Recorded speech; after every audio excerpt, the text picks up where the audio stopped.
Welcome to the Hawks Nest live stream show. My name is Brandon Kane, and I do appreciate you for tuning on in. You know I do, as we've got a little bit of a surprise show today, one that we had not necessarily planned on doing, but always keeping the ear to the ground on pay attention to what's going on in Hawkland. And we have one of the biggest rumors, the biggest rumor of the offseason already for your Seahawks and regarding your Seahawks, with some DK Metcalf stuff coming out. And I'm not a guy to like to do these kind of videos or to post this type of stuff in any kind of clickbait fashion. Before we get to any of that, that's not what this is in any way, in my opinion. I would not be doing this video. Let's just say it from the front of this, if there was not a little bit of smoke to this particular fire. It does not mean that there's going to be a deal done here. I'm not saying that. The fact that you're hearing these rumors out coming the way they are does not mean that something's going to happen necessarily on this, or that there's even more of a likelihood of it happening. But I think that there's a lot of people that instantaneously have that reaction here, the guttural reaction, where they want to pull back and there's no way you could do it. So let's dive into a little bit of this to unpack this as to, why this is coming out in the timing that it's coming out right now, why there is a little bit to this, not meaning that it is imminent, but that there is something to this. Corbin Smith, a longtime Seahawks reporter out there with SI, reporting on this initially as a tweet that set the world a little bit on fire this morning with, based on what I've heard, Seahawks to move DK Metcalf. Trade would have to be structured to receive number 23 for the Packers, and either Romeo Doubs or Dontarian Wicks in exchange for receiver and one of their early day 3 selections. Anything less than that, it is not happening. So DK is going to take one of those two good receivers there for the Packers, and you're going to get a day 3 pick, like a 5th rounder back. Let's call it that. Would be about the returns on this. Now, Corbin got definitely some pushback online. As I said, people sometimes get angry at the person reporting this, which I don't quite get on this. Corbin's not in the clickbait business, and he's doing his job. So if you're on Twitter right there and you don't like DK being traded, I get that. But he is hearing this from multiple people. So Corbin says, okay, I'm just doing my job, reporting what I've heard from multiple credible sources. So, he's been connected in with the team enough to where he's got some sources coming through. This is being released for a reason. And there is some complicated items at play here, which is also some of the potential, which this could not necessarily be as much there being heat to this particular trade. And let me go back on this a little bit. We know that Schneider in the past has utilized trading somebody to bum F middle America to push negotiations along. Russell Wilson was having some cantankerous negotiations with him and Russell's agent, right? He calls up Cleveland. It gets leaked out to Russell's people that maybe Seattle was calling Cleveland about the number 1 overall pick. I maintained at that time that there was really no interest from the Seattle Seahawks in trying to move Russell to Cleveland at that time. It was because the negotiations had gotten kind of halted up. Remember, at that time, Russell's people were even trying to talk about having kind of a sliding scale contract where he'd be given a percentage basis of the cap every year as the cap rose, so that it wouldn't be just fixed like that, which Seattle would be not willing to do at all. So it was a way to push the deal along. And much like with this DK situation, this could be a way for John to be able to throw this out there so that when he comes to contract negotiations with DK and they're like, we want to be paid this, we want to be paid that, he goes, hey, I can get you that. I'm going to move you to this team, and we're not giving you away for free. Now, I don't know that I find myself feeling like this is as much the likelihood, but there's definitely a possibility of this. And this is also then combined with what could be going on with Green Bay's side of this. John's got connections to the Green Bay organization. They're very buddy, friendly. And so this could also be that you got both organizations kind of helping the other on this one a little bit, if this is going to make maybe a little bit of sense, being that the Packers this offseason especially, I think, are getting as much heat internally and from the Green Bay Packer fan base about their lack of really reaching out there and grabbing the pronounced star, so to speak, going out there and making the big move. They're always in that pocket of just kind of staying true to themselves and being patient and building it right and building properly, and don't try to chase money and whatnot like that. But I think that there are Packer fans now as much as ever that are saying, no, we need that extra player to put us over the top. We're not going to be up near the top of the draft to get it. You're not going to go spend it. We can't just hope it's going to develop from in-house. So the Packers can come back to their fan base after this likewise and say to them, if a deal doesn't ever come to fruition, they come back to their fan base and they say, well, look, We tried to trade for DK Metcalf. We were willing to trade a first and a third. So, we're going to get Devontae Adams now. You guys like Devontae. We're bringing him back. So you guys will be all placated and happy now on that. But we tried. We did our best. We took the big swing. We were willing to take the big swing. And so that's where this is one where there could be nothing to this trade, and both sides are trying to serve some ulterior functions to what they're trying to get done in the background of this. But it is telling to me that when you do have this coming back, then from then the SI equivalent over there with Green Bay, Peter Bukowski, who does the Green Bay SI thing for them and covering that team for them, says, I can confirm Corbin's reporting here. League source told me Green Bay has been working on this and has an offer they think they can land DK. Kind of important statement there.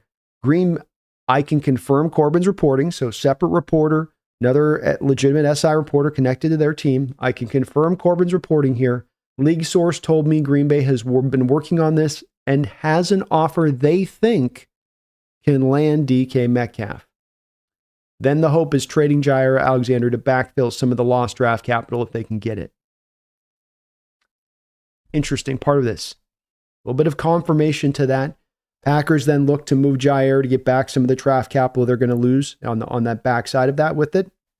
So it makes a little bit more sense for them to get it done because as well, when they move Jair Alexander, now they have the money to also give DK Metcalf a contract extension. So this has got a little bit of something to it. The fact that he reports into it, the Packers have confidence that they can get this deal done.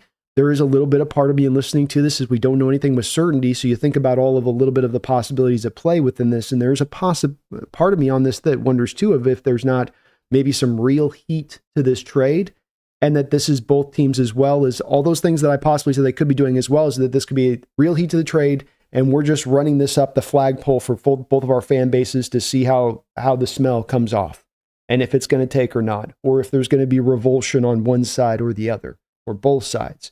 So there's a bit of this that also is at play here where they get to kind of test out, like you're driving a car off the lot of a dealership to give it a wheel around the block and just see what the fans, what are they going to do?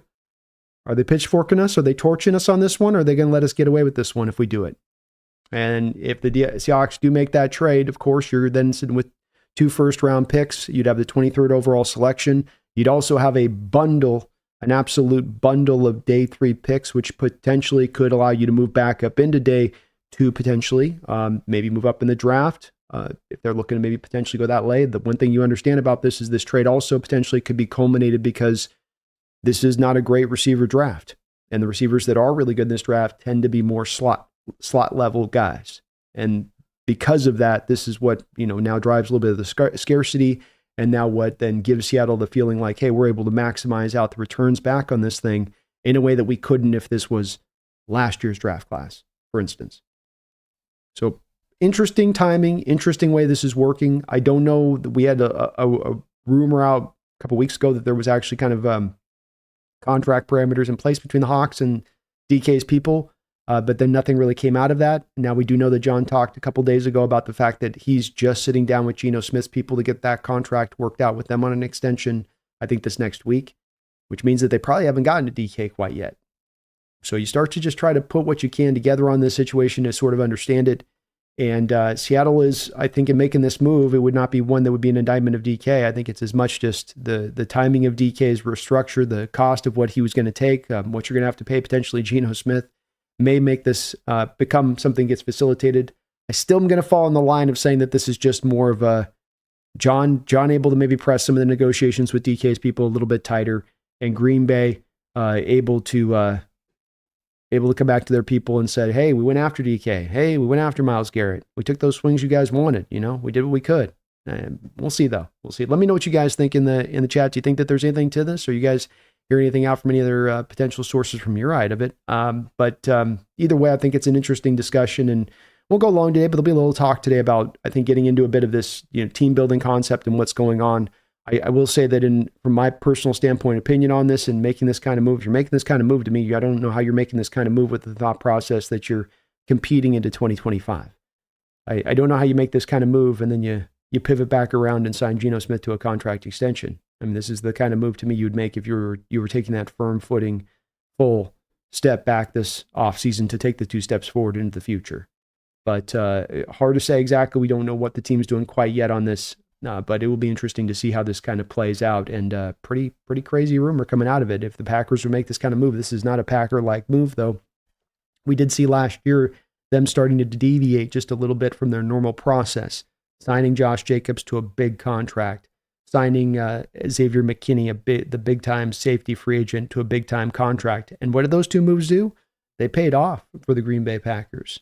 That worked really well in their favor. And so maybe that's a little bit more for them of a fulfillment factor here to doing and making this kind of move and egging them on to make this kind of move, is that, hey, it worked last year. We don't have to be stuck in our old 1995 ways. We can update with this, and we can be a little bit fast on our feet. We'll see.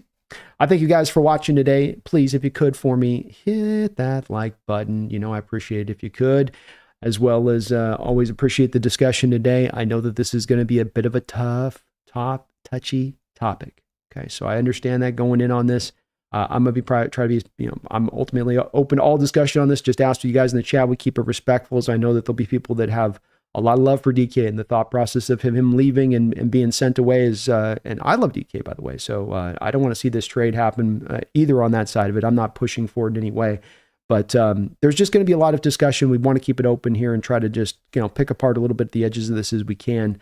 And let's get into it, man. Thank you guys for watching today, though. I appreciate you on that. A couple donations to start us off the rip. Hawks News, thanks for the $5 donation. He says, hi, how you doing, Hawks News? Good to see you in the house, man. Thank you for the $5 and starting us off right like that here in the chat today. I appreciate that. Randall with a $2 donation. He says, thank you for that, Randall. If real, number 23 and Dubs, I make that deal all day. Yeah, it sounds like potentially you might even get a little bit more beyond that, Randall. And I think it's one where I've said that if I'm signing DK, then I'm signing Geno, or you better have a quarterback that's going to be better than Geno if you're not going with Geno, and then you're going hell for broke at that point. You got to be pushing the chips into the center of the table for this upcoming season and going, all right, we truly see ourselves as a contender. Now let's go. So one sort of signing informs another. Likewise, if you're going to make this kind of move, one does inform another one, and there'll be, as I said, a certain part of the fan base, which I understand from, don't want to do that. Hey, it's been 10 years, been waiting to be a contender, and you're going to tell me to take a step back now? Are you really going to say that to me, you a-hole? You're going to say that to me now? You're going to look me in the face and tell me they're going to take a step back? So I can get the people that aren't going to be happy by that. But to the nature of your donation and your point on that, I think that from a value standpoint, you're certainly not getting raked over the coals on this kind of deal. If this is the trade parameters we're talking, you're maximizing out to about what I would expect, if not even just maybe a shade better than what I would have expected back on trade returns when we were talking about this possibility of DK being moved this offseason. So it's understandable with that, Randall. It is. So it's, it's not bad returns on that. John's not getting fleeced here. He's not doing Green Bay a solid. Robbie Red, thanks for the $5 donation. Good to see you live, Brandon. Good to see you too, brother. I hope we extend DK and possibly look into drafting Nick Emawari after his insane combine performance. Who do you want? Well, Nick Emawari is a guy that's coming up for me in a big way, and definitely because the combine's going on right now, and he's blowing it up, and he's running 4.40s and jumping across the stadium in one bound. But I've also been a little bit late on getting to his tape. I have a hard time. I'm so glad that somebody was talking the other day. I think John was talking the other day about watching safeties and how boring. It's tough footage film to watch on safety sometimes at the college level. So I got to get back and dig into his tape a little bit better. But his performance today is going to solidify him as a first-round pick, I would say. Absolutely, it will do so. And probably has a good chance of pushing him up into the top 20 at this point. So I think that the Shamar Stewart stuff, he was already being talked about as a guy that could be getting into the top 10. I think his performance solidifies him into the top 10. I think Emawari was a guy right on the edge of that line of a first-round guy walking into this draft, and he puts himself definitely into top 20, if not better standing at that point. It's going to be an interesting test this year, as we have positions that have tended to be very devalued in NFL drafts: guards, tight ends, safeties. And yet we're going to have players in this draft that would seemingly be worthy in a somewhat weaker draft of being first-round picks. But will teams deviate that way? Ashton Genty. Will teams, deviate and really go and pick that guy in the top 10? Or does he fall a little bit? It's going to be interesting to see where the NFL stands in this draft on how the modern evaluation has shifted or changed as far as positional value goes because of this fact. It's been easy at times, I think, to not take a safety in the first round when you have the fastest safety run of 4.6, 5.40. You're like, yeah, well, just third, fourth round. It's a little tougher when you're in a spot of, hey, that guy's a beast, and he's got the goods physically. But it's good to see you, Robbie. Thank you for the $5 donation. I appreciate you for that. Jeffrey Thistle, thank you for the $5 as well. Packers do not normally make big trades, and we don't normally make bad trades. So this nonsense from both ends. We can swiftly move on. Well, we'll see about it. I had to report on it today because it is coming from two, as I showed there at the top, two legitimate sources on this. And in Corbin's case, he's not hearing this from one source. He's reporting that he's hearing this from multiple sources. And there is, as I say, some of this to where it's being done. PR is a thing, right, Jeffrey, in NFL circles, and teams do things for a variety of different reasons. That isn't always, hey, we're just trying to get a deal done. And that last part I spoke about, where you've got John wanting to push the negotiations with DK in a way where it's like, we'd like to get a little bit below $30 million, and Green Bay would like to be able to come back to their fan base and not make that kind of trade like you say that they don't normally make in the past, and they can say, well, look, we tried to make it, pat their fan base on the head and say, we gave it that big try this year. One thing I've said for years right now as a Green Bay Packer fan is that something that would frustrate me like hell is that you have two of maybe the top 10 best quarterbacks of all time that have rode through there in the last 30 years, and you've just got 2 championships to show for it. And if you really unpack a little bit of some of the reasoning why beyond just, bad luck and whatnot, it does kind of sometimes come down to not making as much that big swing move for the wide receiver on the outside to pair with one of these guys. That you always have good, capable receivers, but you don't go out there and get those true, game changers. But this will be one where it either comes to fruition quick or it doesn't go at all. I'll say Jeffrey on that. So we'll be able to move on with it quick if it doesn't go down that line. But I think that having both these two teams reporting in the way they are on this, 2 team reporters, it isn't just some unnamed source on Twitter who's, knows a guy. I think that does tell us that there's at least some kind of talks that have gone on here more than just Green Bay picking up the phone saying, would you? Gabe Lewis, thank you for the $2 donation. I would rather trade DK for Garrett Wilson.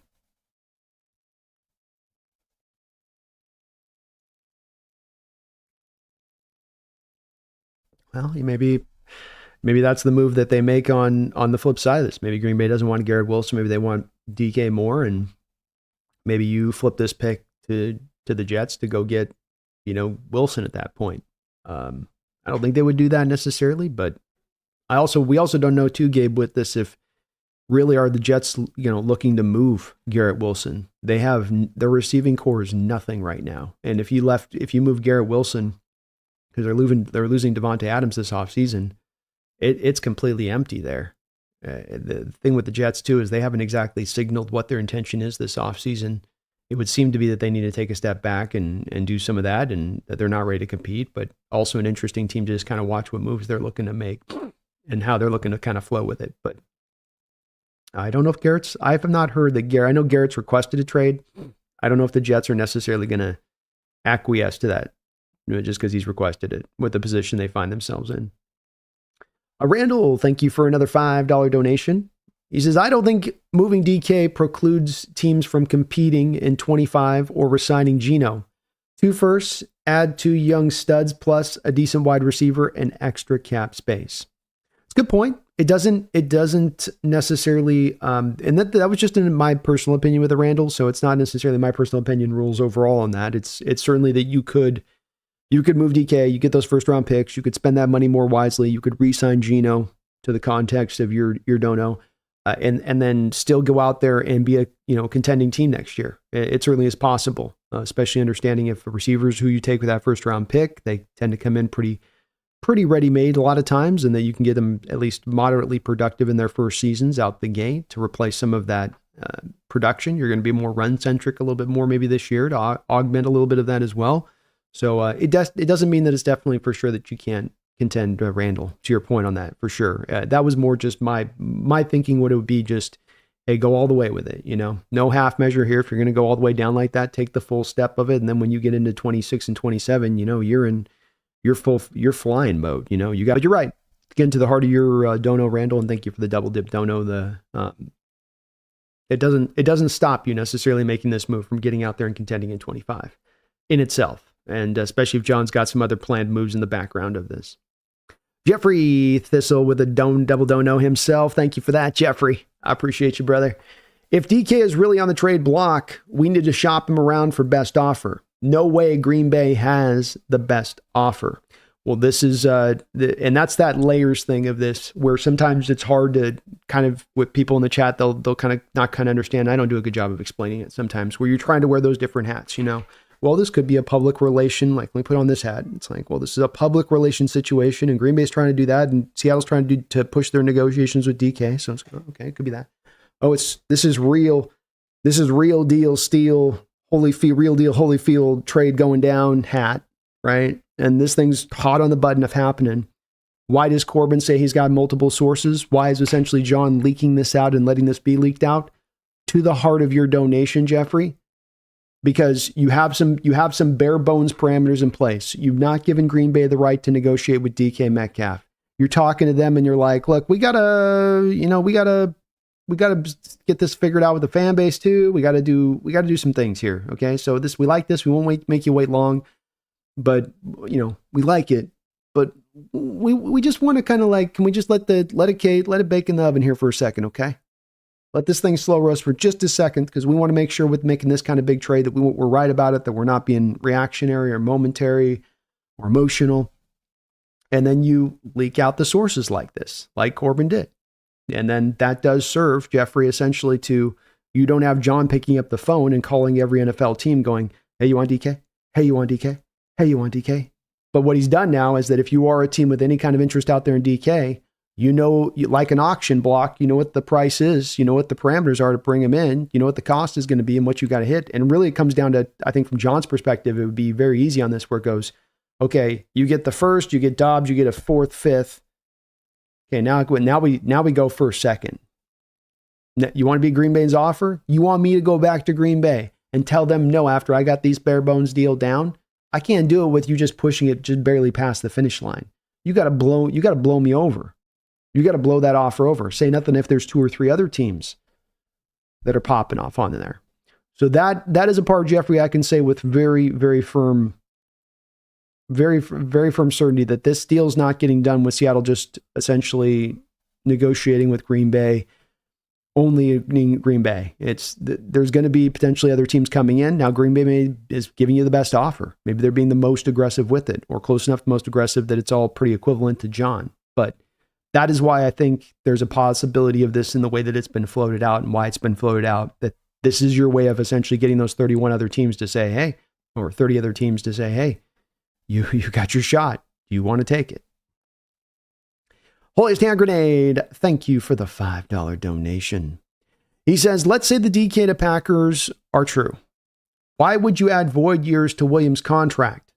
Side note, what was Pete talking about to JS Mike on the plane?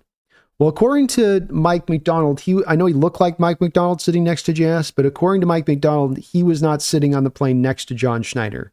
It was just Pete talking to John. And I'm unsure.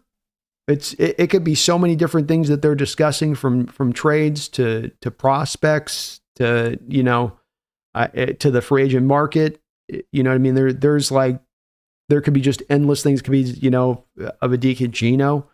The thing I've wondered a little bit is, now that we've heard today that Stafford's going back to the Rams, does this at all potentially now affect the Geno Smith stuff going on? Because do the Raiders look and now trying to pivot? Because we know kind of, I think for a fact here now at this point with the Raiders, that they definitely aren't looking to be patient and just go draft their quarterback.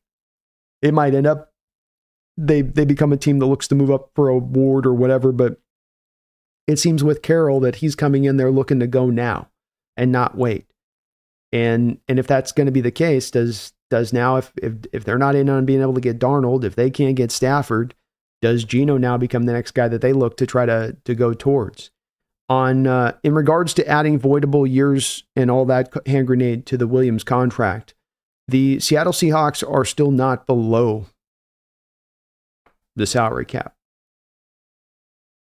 So they've got work still to be done. Like that, creating voidable years wasn't to create some $15 million of extra space to just have free willy-nilly now to throw around. That was, they're just trying to fight to get under the cap. And not only they got to get under the cap, of course, they got to get under the cap and have about $13-14 million in addition to that, just to do their normal order of business. I know that we've been anticipating that Tyler Lockett's going, that Draymond Jones is going, that this guy's going. But at the same point in time, we don't know it for sure, we think. And you need to get under that. They want to get under that money. I don't think they want to be pressed to make those releases if they don't really want to do it or if they've got some other options out there. And that's what that Williams deal did do. So, you know, it didn't necessarily mean they're going for it right now with the restructuring Williams. It could be we come to find out, hey, they created that extra $17 million to go make a big swing out there. Definitely could mean that. But I think that it's also, this is where we're so early in the offseason and so much still needs to happen as far as some of these moving parts to determine properly what direction they really are going. It looks this way or it looks that way. But we're going to learn within the next 3 weeks here, you know, what is really the certain path of this organization this offseason. Megan Gockrother in the house. What's up? It's good to see you, Megan. My lady from Dan Enda has been celebrating 37 months as a Hawks Nest member. Thank you for that, Megan. I appreciate all of that support. And as well, all the mod duties at hand. It says, really don't see how this happens. I need more info. So we'll see if it goes down or not. It's still in that light stages of things. It's nothing with the certainty to it, that's for sure, Megan. But there's a little bit of smoke coming up out the windows on this one. It ain't a full, you can see the flame and the fire and the flames are licking the walls of the building. It's not that. It's a little bit of like some little billows of smoke coming out. Is somebody smoking in the building? Maybe it's just that. Is there a fire? We'll see. Thank you though, Megan. Appreciate you. All right, let's see what you guys got in the chat. Thanks for all the don't-knows. Robin says, I don't think the powers that be will trade any offensive players without at least 1 year of Kubiak's system. That's not even enough for DK. Might be able to get more for him.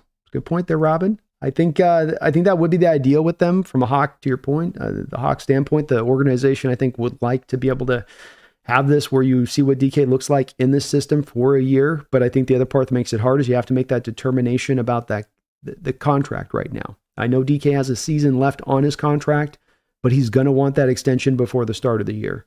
So you then come and then you're more pressed to know you got to make the determination now. It's sort of, you don't get that year to kind of make that, to analyze things a little bit. Jeffrey says, would Green Bay give up their center? I don't think they would, no.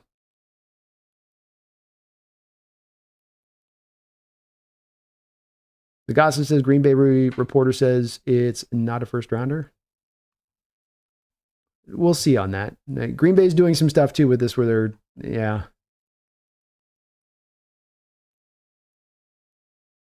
Corbin's reporting first. They're not. So, I mean, that's where there's a bit of difference in the reporting, but it's also, I'm sure from Green Bay's side, if they're leaking this out, they're not going to leak out if you're leaking out to your SI reporter, the parameters of the trade, you're going to want to make the trade look as good to your fan base as anything.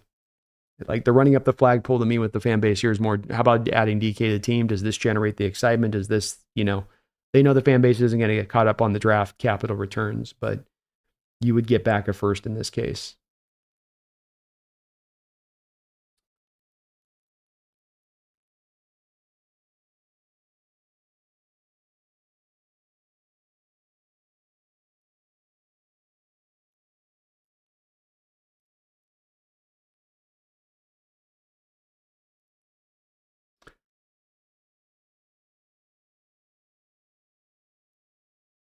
AI says John could be using the DK trade as a bluff to help sign Geno to less. That's a good point.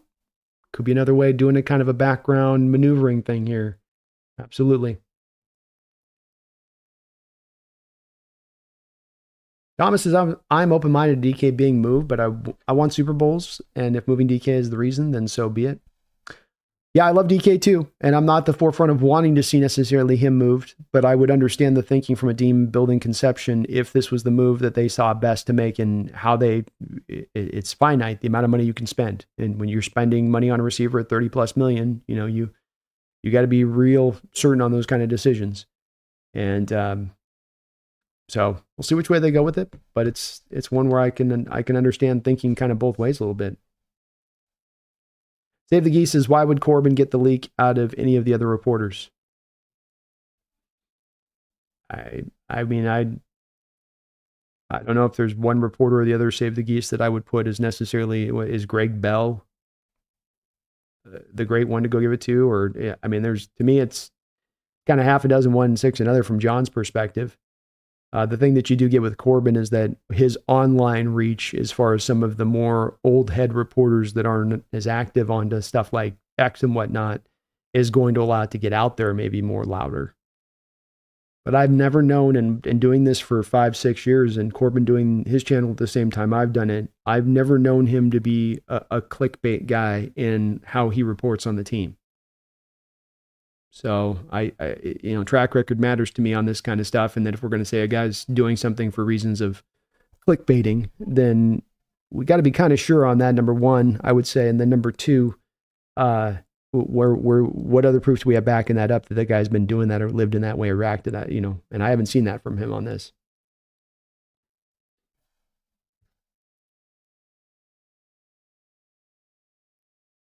Ruiz says, hey, 12s, it's the offseason. I come in peace. What's up, Ruiz? What do they want for DK? First round plus. So I'm guessing a first and a third would be the ideal as an equivalency, but first and a player in a late day 3 pick is, I think, sounds like potentially it could also maybe get it done.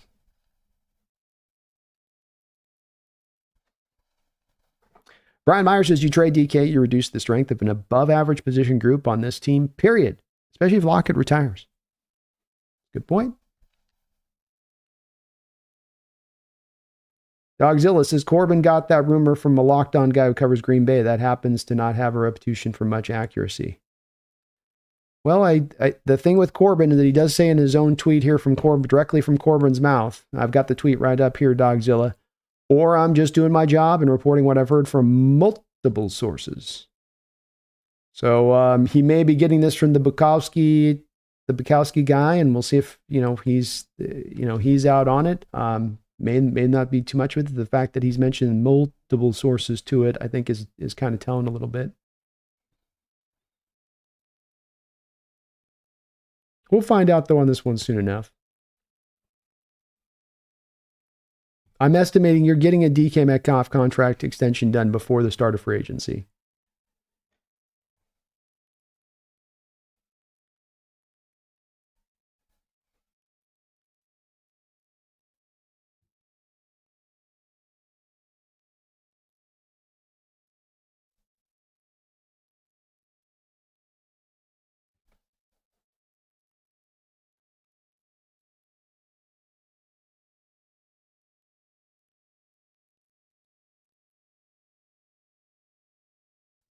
Mic cutting out?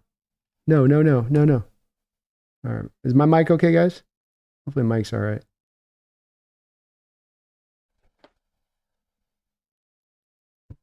Yeah, reset your deal if you've got a problem with the mic. I don't know what's going on, if there's an issue.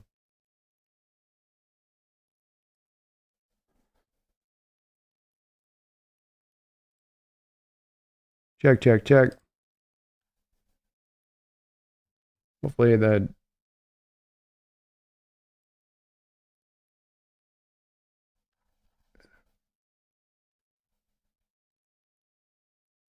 Let me know if the mic's back okay here in the chat.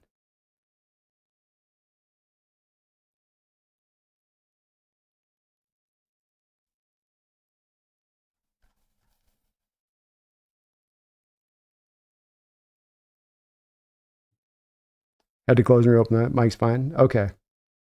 Sometimes it's weird like that. I don't know why it gets into cutout range. Everything seems to be good on the performance of the stream, so I got no drop frame rates or anything like that coming off that. It should be okay.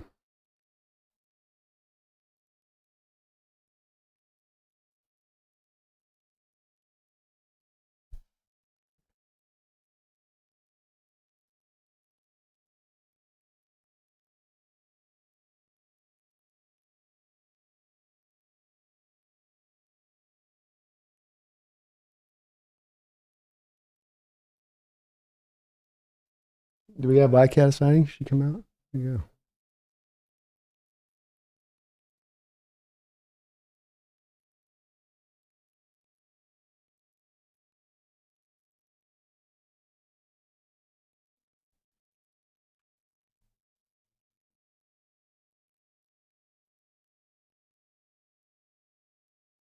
Thomas, thank you for the $2 donation.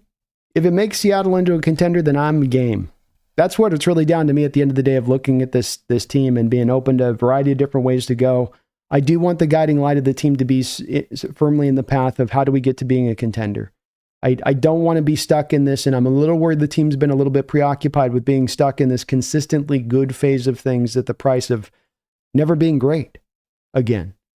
And that we've been in a bit of this lane, and I want to make sure that they're doing this, and you've got to do it kind of in the right timing and everything being grown in the right place and the coaching being the right and everything kind of all coming into alignment to make it go. But whatever it takes to get there is really, I just want that to be the guiding light of the organization. And again, I do not want to see DK moved, and I'd love to see DK extended and them able to, him on the back being extended. We go forward next year into being a contender, and let's go. I would love to see nothing more than that. But that's not the priority above the, what does it take for us to get to tender? How do we get there? What is it's always a hard path, but what is the path that's going to take us to get there? What are the decisions we have to make to get there? How do we have to spend our money? Where do we have to spend our money? It all's got to be factored in, Thomas, I think, and should smartly be so by the organization. PGZ says, with the $2 donation, he says, get rid of DK and JSN will disappear. Potentially will definitely be impacting to JSN, PGZ. I think you're certainly going to look to try to, get some legitimate receiving help on the outside at that point. But there's no denying that there's probably going to be a little bit of some impact in there on JSN at that point. You're losing DK on the outside with the double teams that he can draw and what he pulls away from the middle of the field with those double teams. Thanks for the dono. Hand Grenade, thank you for the $2 donation. DK for Pack's #1 wide receiver. Thoughts? I don't know that I understand it. I think this trade, if it was to go down with the Packers and happen in this fashion, to me would be more of one that would go down because I don't know, there'd be a little bit more of a desperation from the Packers standpoint to find a #1 wide receiver in there. I think that if they went and got DK Metcalf, I think the Packers would very likely go out and then also bring back Devontae Adams and pair DK with Devontae. Now, could that combination work with Jaden Reed and what they've got with Jacobs? And would that be a pretty lethal combination? It would. I have wondered a little bit about DK's fit in the West Coast, more of the purified West Coast type offenses that do exist in this league. And we're kind of bringing on one right now here, where I wonder a little bit as much on the fit there exactly at times. But I'm not sure. I wouldn't have placed Packers as the forefront team to be looked at as to where number one, you would get the maximum returns. Number two, that you'd get DK to sign off on that and want to sign an extension at that spot. So it's a little outside the box on that standpoint of things, and maybe more of the proof in the pudding that it's more of just a veneer more than it is a real tried and true trade possibility of having happen.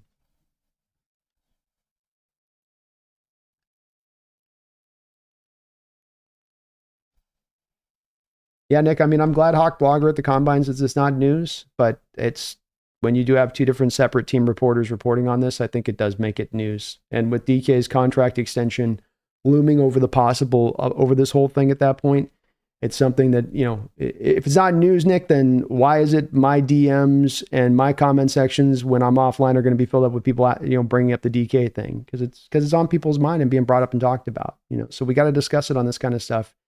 I'm not discussing in the hopes or want. I definitely try to shy away as I can from anything that'd be related to be kind of clickbaity kind of stuff. But this is something that's more of, hey, I certainly don't want a trade to have happened with DK and us have not talked about the potentiality of it beforehand, which makes it, I think, a fair discussion. I'm not going to do a bunch of shows on this type of stuff for sure, but if we get something actually coming out from reporting, then I'm going to go with that. Greg says, do people not realize you'll only get limited offers for DK because the team that trades for DK has to give him a new contract? DK can end any trade by saying that I'm not signing a new contract with you. He can indeed. I think that there's some of that you do throw up there to the DK situation to that point of things is saying, hey, do you want to go here? The part where I go, man, would you have really gotten the sign off on DK wanting to go to Green Bay?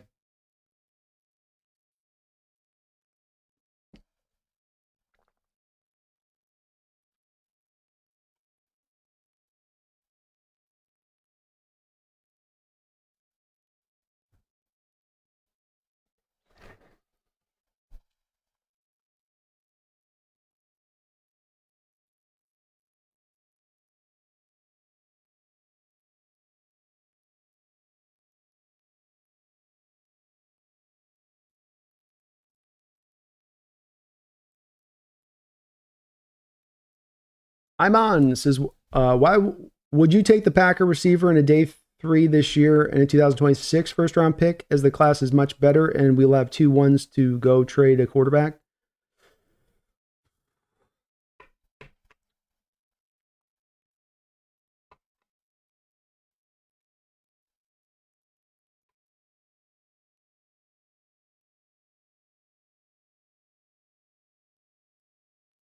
It's an interesting proposition, Amen. I'm trying to think about it because it's a good proposition.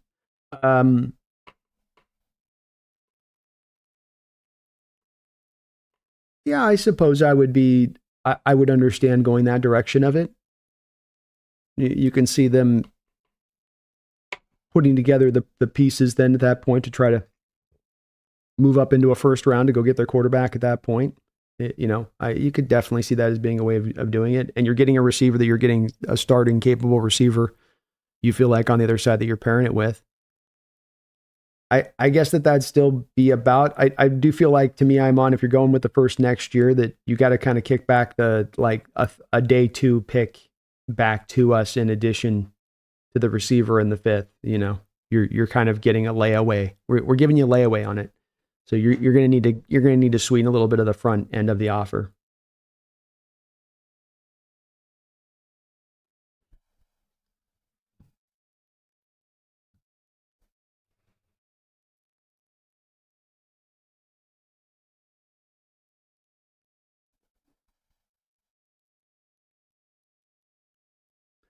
Don't support rats. DK is ranked 8th, 16th, 16th, 18th, and not in the top 20 so far. He is a league average wide receiver 1. I'm glad to keep him or trade him, whichever is best for the team. I love where the thoughts are at for many of you on this, where it's just, hey, look, what's the best for the team? And I love DK. He remains one of my favorite players on this team. Just you gotta always make these decisions no matter what you're doing and what you see the Eagles doing, for instance, and how they operate. You're not playing favorites. You're always just doing guiding light. What is the best thing that we can do to build the best team? And you got finite on everything, so you got to make these choices in that way. Benelli says getting rid of DK is basically calling it quits. It would seem like, at least as far as contending to 2026, it would seem that way to me a little bit. Yeah. Greg says it's also funny when I see people say DK isn't a top 20 wide receiver or that good, but then they turn around and say we can get a first and third for DK. If DK isn't a top 20 wide receiver, you're not getting a first or third for him. Good point.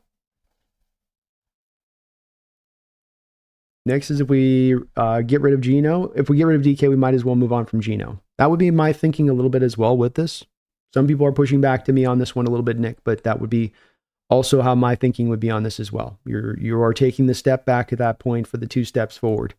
And it would hurt, and people would be angry about it, and I would get all that. And I'm not even saying that this is something the team should go in, but I would understand them taking this direction of it. If they looked to the other way of it and they said, look, we don't see quite that path to getting to contender status here. We're not going to be able to sign the offensive lineman out there. The line's not going to get remarkably better. We're about to sign 2 of the biggest contracts onto our books this offseason, which are moves that you don't tend to make when you're blindly hoping you're going to become a contender, but are tends to be moves that you're going to make when you know you are either a contender or you're heading to become a contender. And like soon.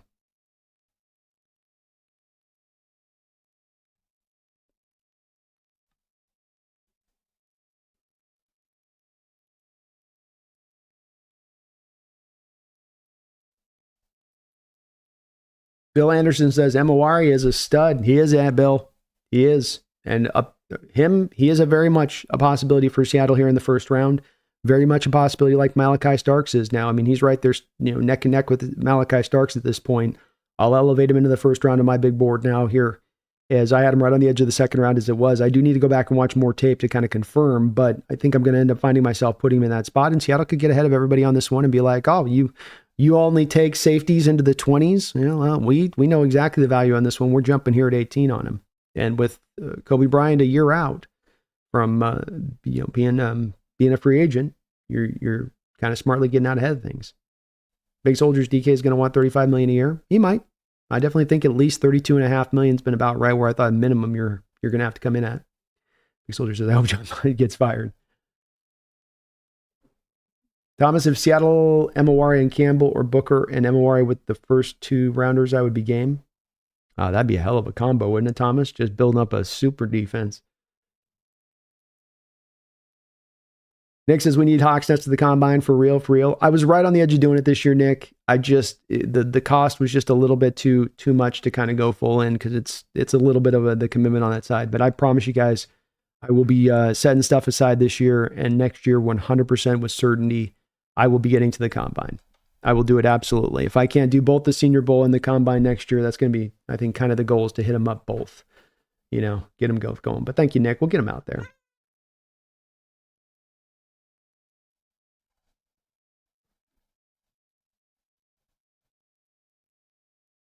Big Soldier taking a guard at 18 is too early. Probably a little bit of hair with Booker. You could trade back and pull that. I mean, you're definitely falling in love with a guy, on that one at that point a bit.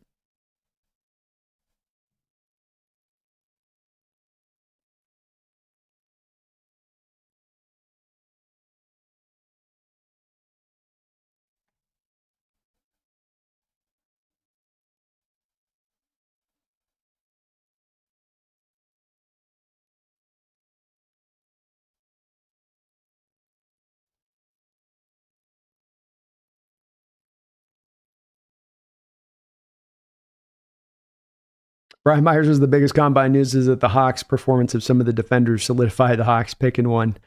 Yeah, I'll be doing a show around some of the things that we can take away from this, what we can take away from this draft approaching as far as some of the realities of the draft. And I do feel like more and more as I've had this inkling anyway, and I think you have too, Brian, that as you get closer and closer here to with the draft, there's the fan base going, well, offensive line, or maybe we get the receiver replacement for Lockett, but you do come back to the value thing and you go, it just looks so bloody good for there being a real tasty defensive player right there that could just come in and give you some nice instantaneous impact, and, or even have maybe some, like a Amari's, star potential you're able to go grab around 18.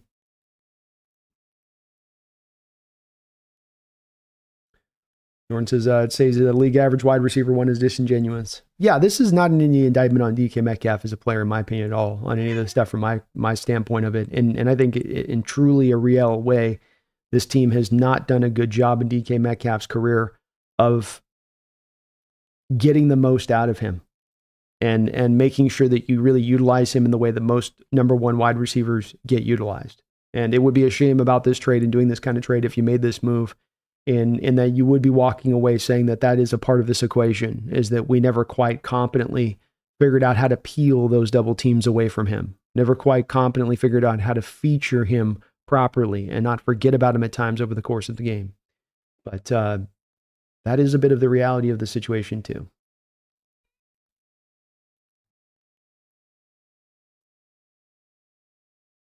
Big Soldier, I'd take Abdul Carter 18. He's a beast. He's going to go out, Big Soldier. He didn't do the combine, but he's going to go to his pro day at Penn State. He's going to go run a 4.4 out there at the Penn State pro day, and he's right back to the number one overall pick. Watch.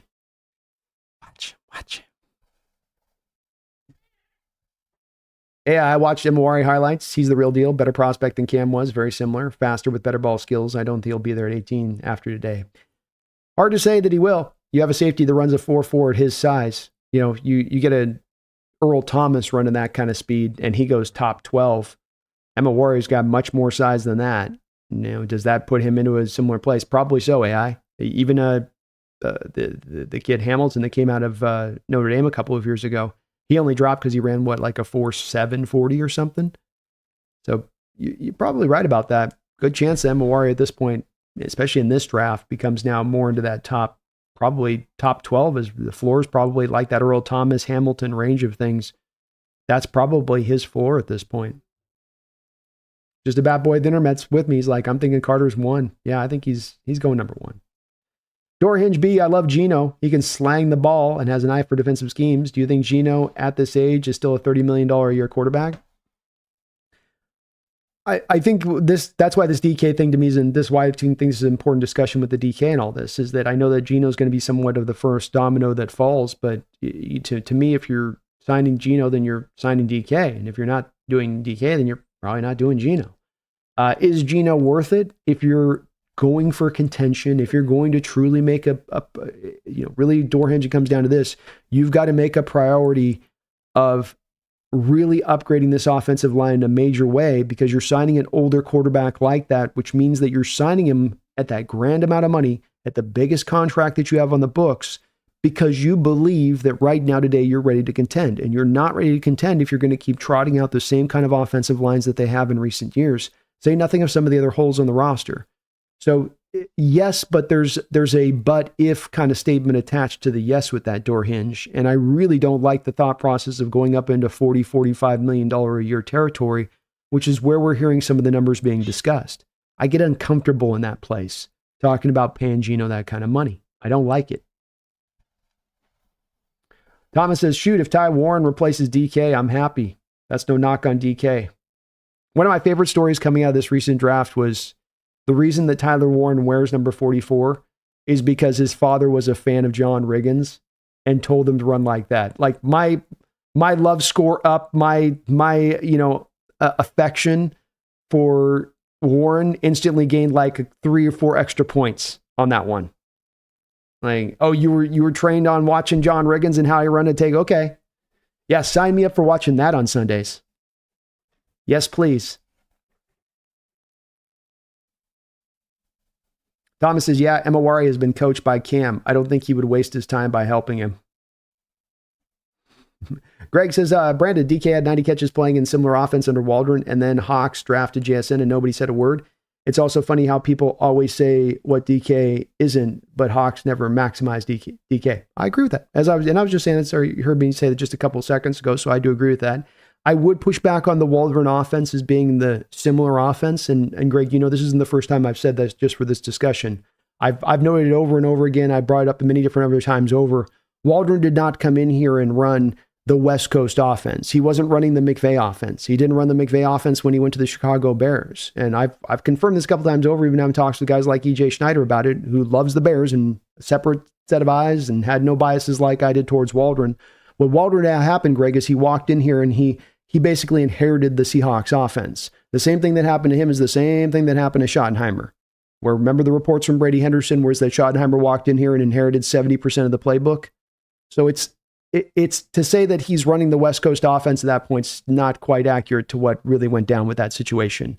Not in the kind of routes that would be run with some of this other stuff. And I'm not saying he can't do it either, by the way. I'm just saying that I've got some concerns about that not necessarily being the strength of his game. But I'm completely in lockstep with you on saying that, look, the team in moving DK at this point is not about DK not being good enough or all that. It's more about the parameters of the timing, why you signed this deal with the timing. Are you ready to contend?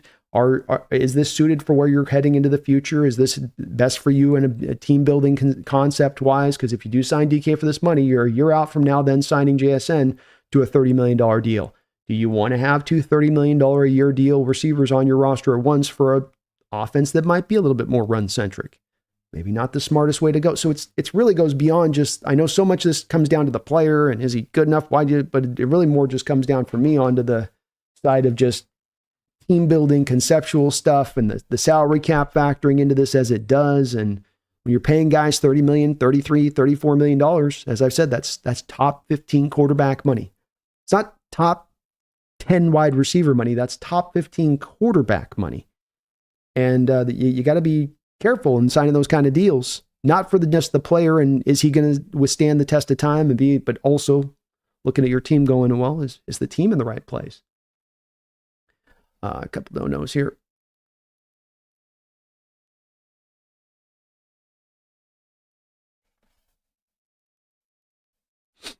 Jeffrey, thank you for the $2 donation. Green Bay wants DK. We want your starting center and a second. Get him, Jeffrey. Get him, man. No, you're giving us a lineman. Hey, whatever it takes to get that offensive line up, I guess, huh? I will say, Jeffrey, it's give me one of your secondhand receivers or give me one of your offensive linemen, right? If that's the kicker in the trade of a player, I'll take the lineman. Old School Seahawk has been a member of the Hawks Nest for 6 months. Thank you for that, Old School Seahawk. It says Tyler Warren is my draft crush. Who's yours? Appreciate you. My draft crush is Mykel Williams. I'm to the point with Mykel Williams where I'm going to put my sacred blue chip grade on him.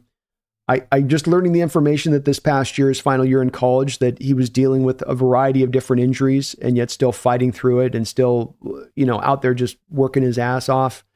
He's a guy that I just think has he's going to be short sold because of that, where people are going to look at that and they're going to be like, well, that the production doesn't but I just see enough from him on tape that he's so freakish. He tested well. He's got the super long arms. He's going to be Jadeveon Clowney 2.0. Give me Mykel Williams. And if not Mykel Williams, Kenneth Grant. Loving Kenneth Grant already, positing and having Kenneth Grant as a first round pick. I think my first mock draft about it, what we do about a month ago. My first mock before we got into some of this pre-draft evaluation stuff. And I just loved his first tape. And then you hear Daniel Jeremiah, who was a scout with the Baltimore Ravens, during the time that they drafted Haloti Ngata, bringing up Haloti Ngata's name in comparison to Kenneth Grant.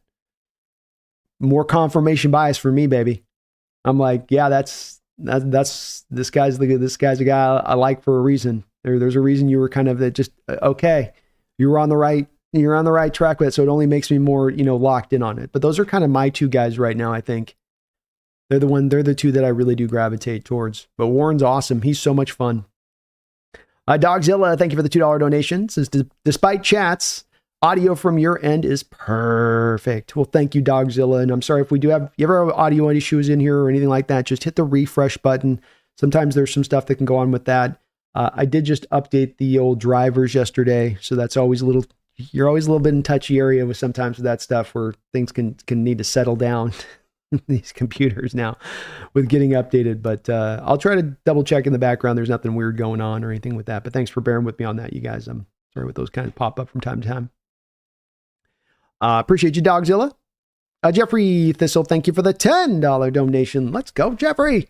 Thanks for the $10 dono. Says, it bothers me that the Hawks are always mentioned as the clear loser of every possible trade made by national media. Like, we do business like the Giants. 3 decades of solid moves. Where's the respect? I don't know. You're to your point, Jeffrey, you don't hear very much lauding about the Leonard Williams deal, do you? It's a second round pick that you give up, but that's a hell of a trade. I think in that very same trade, you had the 49ers unwilling to go hard at that same period. They go for that Chase Young guy who he'll give you some flashes every once in a while, but certainly that they don't get browbeaten at all. I know they didn't give up a lot for that trade, but they don't, get any hell for, but didn't work basically. As you guys were trying to make a go for a trade as being a Super Bowl contender, you probably should have gone harder for it at that point of making a move like that. And I think the problem for John and us, of course, Jeffrey, on this one is just that you've got the 3 ones that stand out, and they're the 3 ones that are just hard to swallow trades. Where you have the Percy Harvin, where within basically a year of trading for him, he's released. You have the Jimmy Graham, where you give up not only Max Unger, but the first round pick and some of that, you got productivity out of Jimmy, but you turn him into an inline guy. And then you've got the Jamal Adams one, which is the sort of the cherry on top. And some of this is just bad luck. And that these guys come in and with Jimmy Graham and Jamal Adams, it's major injuries. I mean, those guys had 2 of the more major injuries you could have in their lower legs that decimated them as players. And that doesn't get spoken about. And that's an impossible thing to really anticipate for 2 players, especially in Adams' case, who had been so healthy and had been removed of having those major injuries. But when it comes to some of the other deals that have been out there, the Jadeveon Clowney move, great deal. Best pass rusher for you that year. Gave up very little for it. Got the Texans to eat half of his franchise cost that season. The Quandre Diggs deal, the Carlos Dunlap trade. The couple others here. I'm spacing off the top of my head, but Marshawn Lynch, 2 4th-round picks for Marshawn Lynch. Are you kidding me? That's almost an all-timer trade from a value standpoint. John's pulled a lot of these off that have been actually pretty good on it. It's just that the big swings stand out to people and sit at the head of things. But I agree with you, man. It's been solid. It's been solid. And we have made, if you go to the 3-decade point of that, Jeffrey, if you go back even before that, Hawks did really well in trades before that. The Ruskell absolute pillaging of the Denver Bronco organization, flipping a 2nd-round pick for a future first that became Earl Thomas. The flipping of Rick Meyer for a 1st-round pick. We had a couple of other trades out there, the moves we made. I think I'm trying to forget. A couple of other moves, just real smart trades. So it hasn't been bad for us on this end of it when we made these kind of moves in the past. The 3 big ones stand out to people, but there's some other good ones in there that are mixed in as well. It's been a mixed bag. Appreciate you though, Jeffrey, and well said on your part. You know how it is with the national media, though. You know I speak about it. We ain't going to get any love for them. We got to be like next level great to get that kind of love. And it just ain't happening. Mark Sanchez has been celebrating 16 months as a Hawks Nest member. Thank you for that, Mark. E-Man seems destined to be a Hawk. Wow. Bam Bam 2.0. Nick Amamawari is there's nobody that's going to be more physically impressive in this draft, and that's even with the Shamar Stewart out there. Running a 4.4 at his size, with his length and all of that, I think it becomes at least equivalently impressive. And I do think that there's an opening here with the Kobe Bryant situation where I think the team does like Kobe Bryant. But does the team really want to sign Kobe Bryant to an extension after this season? I would say if I'm in John Snyder's position and in a Mike McDonald's situation, I go, no, not if we're paying Julian Love at the same time. I don't want to be paying both safeties high-level money at that point. Or if I'm going to, then I want star power from the other safety position or one of the safety positions. And so this one does make a lot of sense. I do think Marcus, someone else said above on the, as a poster above on this said, very, very maybe low chances of him at this point necessarily lasting into the Seahawks pick. Who would take him ahead of us? Probably a little harder to pin down at this point, and we'll get a better idea of this as we get into free agency, because safeties just don't go very often in the first round. But hey, if you're going to be a safety that goes in the first round, how would that guy, if you think about it in your head, what does that guy got to be a first round safety? It's like big, long, fast, athletic, explosive. Well, that's what MOR is. So he checks off those boxes. Good chance he goes up in that spot, I'd say, Mark. Thank you, man. Bam Bam 2.0. I got to get back and watch. That's my next goal here tonight for the next show, folks. I'm gonna get a bit of a deeper dive on MOR and give you guys a little bit more of a breakdown, a bit deeper breakdown on him off some of the tape I've got of him. I've been a little bit late on him. Like I said, though, it's just, the safeties just, they're not always as much fun. They can be lame sometimes. If I have a sleep factor on watching prospects, the sleep factor goes up at least 45% when I watch the safety film.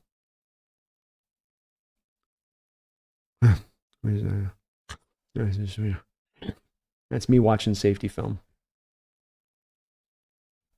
Cam Robinson says, what's up, B? So I wouldn't trade DK unless we were trading for Myles Garrett. But other than DK stays with us. Well, I will say that with the DK kind of trade like this, you never know what then their potential being as far as a secondary move goes. Meaning that just because you trade for DK, you might make your just 2 native selections at that point in the first round. It could also mean that there's a other trade to happen then to the other side of it, right? That you then take those package of picks and you move things around a little bit. And maybe that would mean a guy like a Garrett. I'd say the chances probably be low on it, but I do think at this point the odds still do sit here in favor very heavily that DK does return. Benelli says if we trade DK, he'll put up 1,700 yards and 17 touchdowns for the next 3 years. You very well could end up finding ourselves of that being the reality of what we see from how this plays out. Yeah, it could. Or they finally were able to maximize him in the way that we weren't quite able to do. Just about boy the internet, Metcalf trade would get snaps to Bobo. Yes, Bo Bros would be very happy. I don't know if he can be a number. I don't think so. To go breeze to your question, no, I don't think Bobo is really a true replacement for DK at that point. You're going onto the free agent market. You're going to draft guys. Kevin O'Connell, I don't trust Schneider, but I do trust McDonald and Kubiak. So whatever happens, I know smart people are in the room. That's where I tend to land as well, Kevin. Yeah. Benelli says Emawari is going to be a dog. I'd be happy if we grabbed him in the first. Yeah, I think we can say pretty firmly on this one, Benelli, especially after this show. It sounds like Hawk fans aren't going to have to be sold on taking a safety in the first round if you take Emawari. Sounds like people will be clapping pretty heavily on that one, which is cool to see. I like seeing that in my 12s, so they're smartly kind of recognizing this kid. There's a positional value, but there's also those rare breeds that you go, yeah, positional value be damned. BB says John Schneider is my king.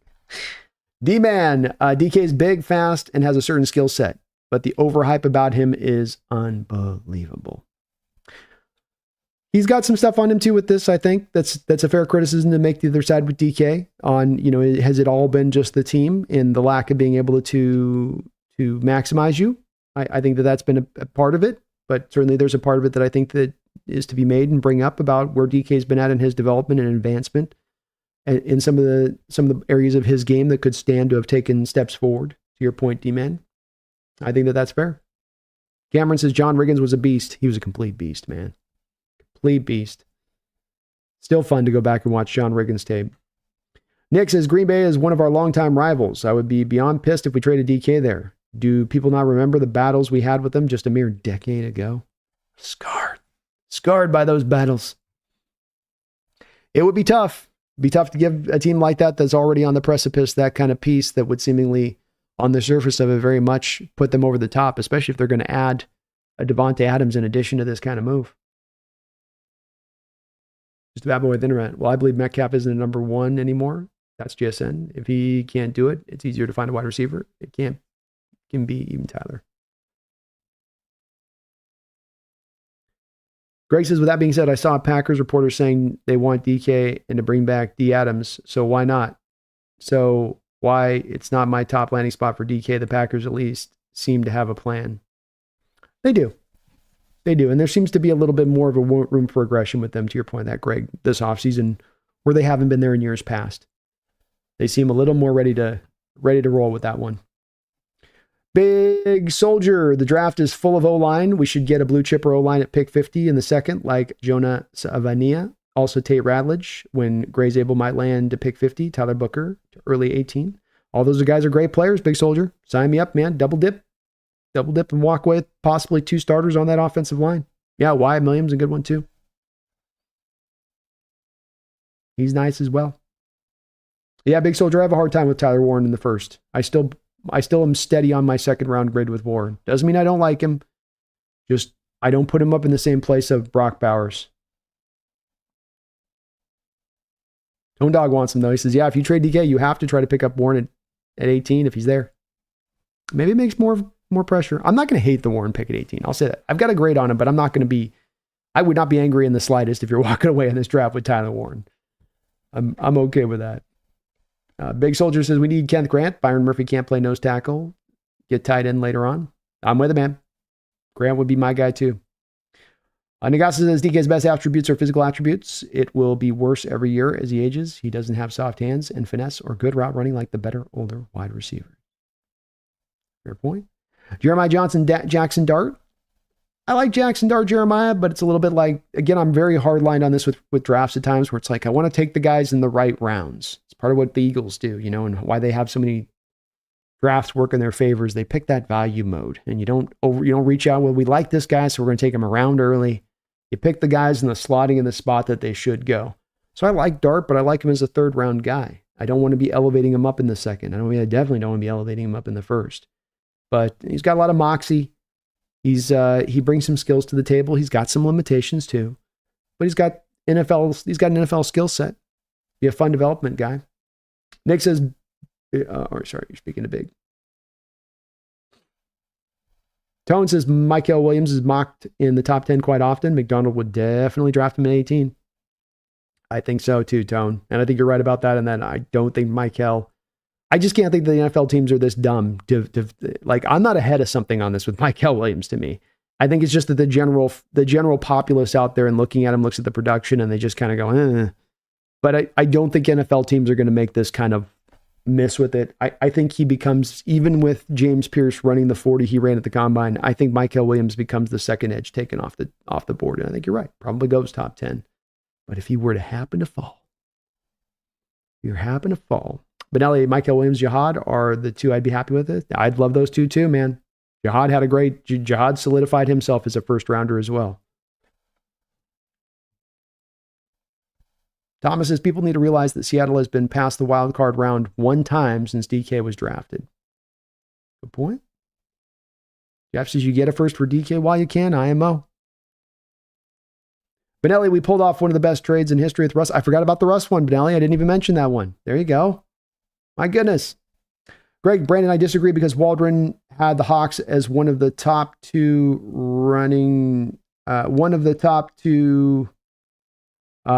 because Waldron had Hawks as one of the top teams running two tight end sets. Then they changed the offense JSN's rookie year after the bye week and started running more three wide receiver sets. Well, I agree with you on the formation change there, Greg, but the original point was whether or not Waldron was running this West Coast offense I'm talking about. You know, this offense that has basically a byline back to Mike Shanahan. And my point on this, Greg, was not about we run this many two tight end sets or this many three wide receiver sets. We were running two tight end sets when we had Schottenheimer here. So like we were doing those things to differing levels as well when he was here in addition to that. It was more about the type of routes you were running. The type of routes you'd have DK running. The type of routes you'd have like an X wide receiver like a Jerry Rice running and those kind of West Coast offensive routes versus the type of routes you'd have an X wide receiver running under the Schottenheimer offenses, under the Waldron offenses. Specifically, a lot of goes and a lot of post routes.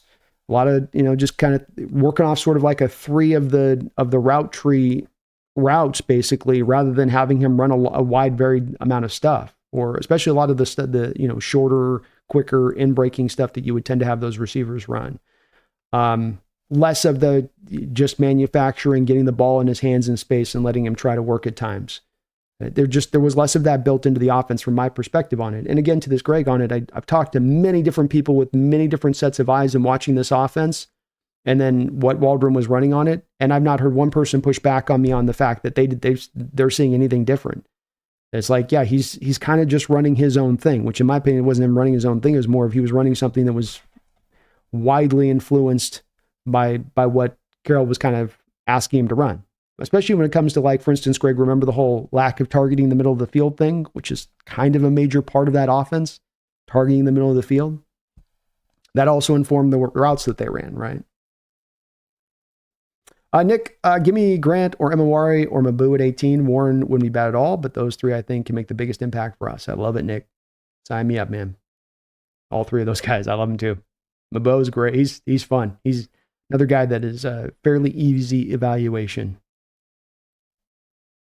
Big Soldier, no, but Jihad's a first, man. I love him.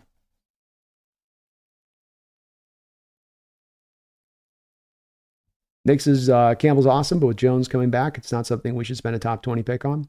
I don't think you would take Campbell if Jones was back, Nick. It would be a move that you'd be looking at possibly, I think, if you don't re-sign Jones, but yeah.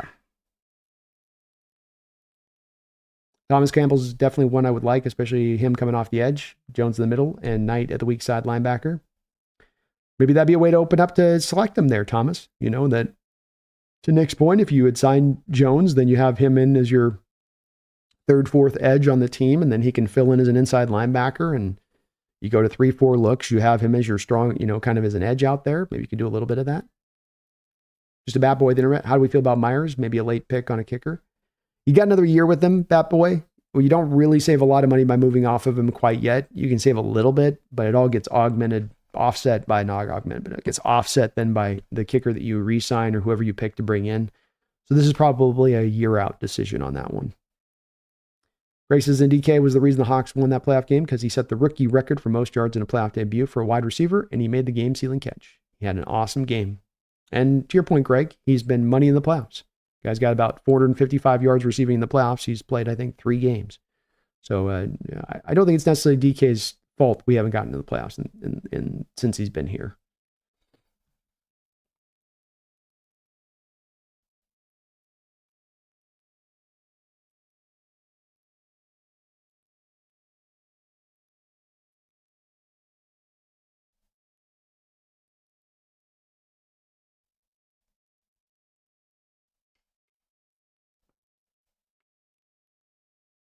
Bomber says, I love this trade. If we can move off Metcalf for a first. It's back and forth right now. I think the chat's gone back and forth on this one, shifting back and bit. Moo says, sure, a safety isn't always a fun pick, but an elite safety McDonald's system, now that's fun. I wouldn't be mad at Moo, and it's great to see my fellow Hawk fans. Sounds like if this is the guy that they did land on and was the pick, would he be very excited by him? He's, they don't get built like this very often coming off the safety position. That would be a very unique talent. You're talking with these numbers, this is Sean Taylor type. We talk about Cam Chancellor, but this ain't Cam Chancellor. This is Sean Taylor kind of numbers he's putting up. You mad, bro? I wouldn't mind trading DK. Let John Schneider and Mike McDonald make deals. We should all remember this is Mike McDonald's second year. Let us go trade Peanuts G. Wilson from the Jets. The owner will give him up for 2 peanuts. Maybe so. Maybe so on that one. And you got to let them do what they need to do at this point. New coaching staff in here. He's got to have the personnel in the right way and roster build in the right way that suits to his vision of the team. Mr. Dog, what do you think Diggs is worth?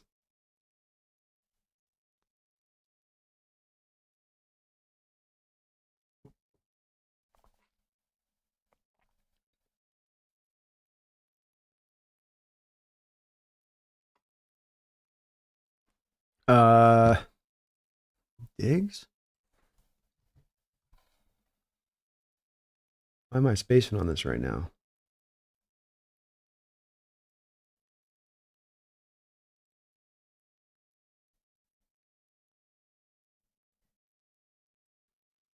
Mr. Dog, who do you mean by Diggs? I see Diggs and I think Quandre Diggs, but I know you're meaning a different Diggs.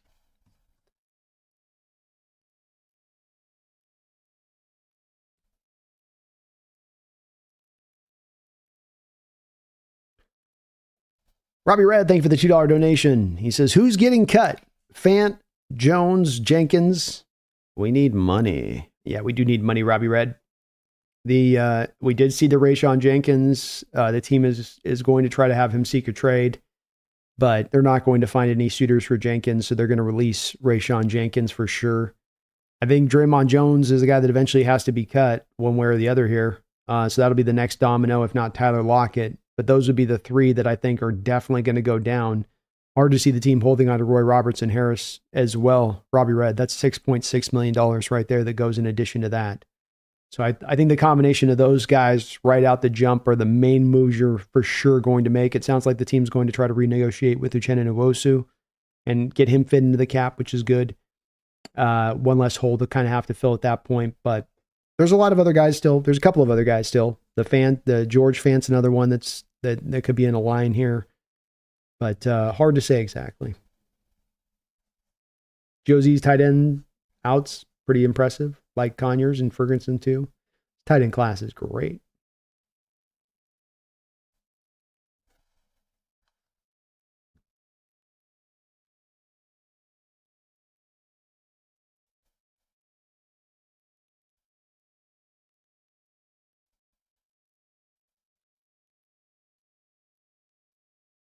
Nick says, yeah, here's the thing though. If we trade DK, now JSN will get the attention of not only the opposing team's cornerback 1, but also safety. Also, who plays outside wide receiver with DK and Lockett leaving?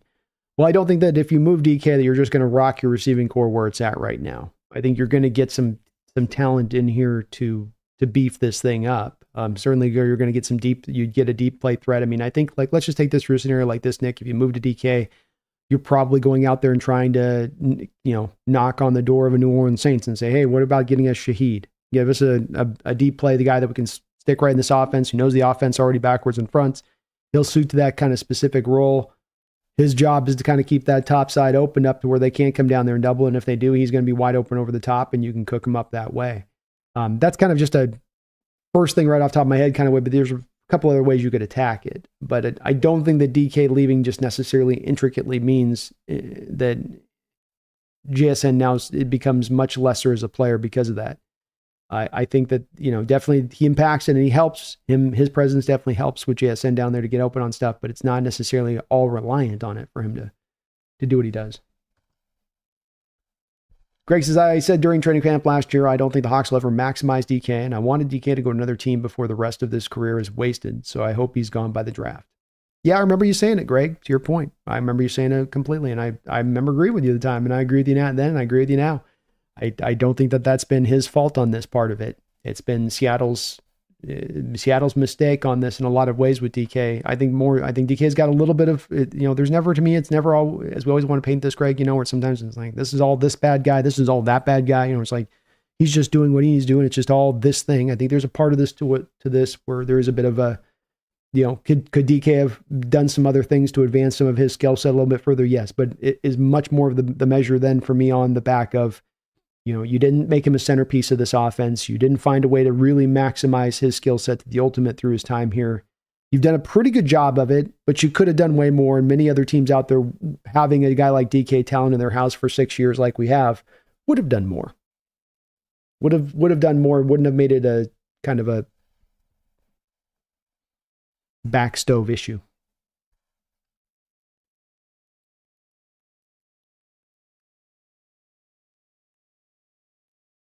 Jeffrey Jackson. Mr. Isaac, no way Dart last to the third. I'd be fine with taking him in the second. I'm not going to be as mad as take him in the first if we took him in the second, Mr. Isaac, to your point.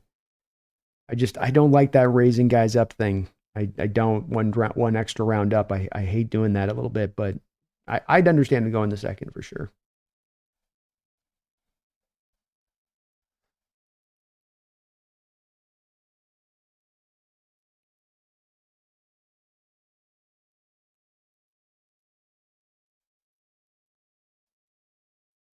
Thrill House says, yo, I did get a notice he was going on. Yeah, I did. This was kind of a sudden shock show, so sometimes YouTube can be a little bit late in getting the acknowledgements out if I do them kind of last second like this. Silver Rays, sup, Brandon? Any notable notes from the combine? I mean, there's a couple things in there. Jada Barron solidified himself as a first-round guy at cornerback. Nick Emawari, same thing. These guys are running, insanely fast. The corners were really fast today. Maxwell Harrison went a 4.28. Darian Porter did a 4.30. Jacob Parrish 4.35. So corners are running crazy, crazy fast right now, which stands out. Defensive tackle-wise, Shamar Stewart kind of, I think, stole the day a little bit from the inside and just being a freak show.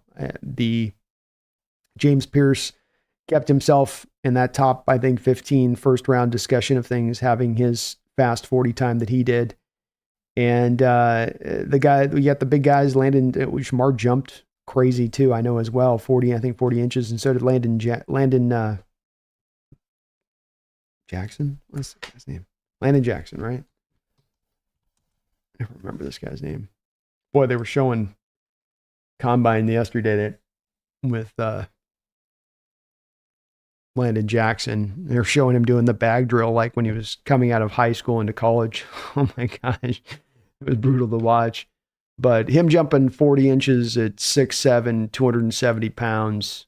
He's such a big dude. Power edge definitely is going to be on the Hawks' radar. I'm not big on him, but I certainly understand why the Hawks would like him quite a bit as a potential guy down in there. Jordan Birch,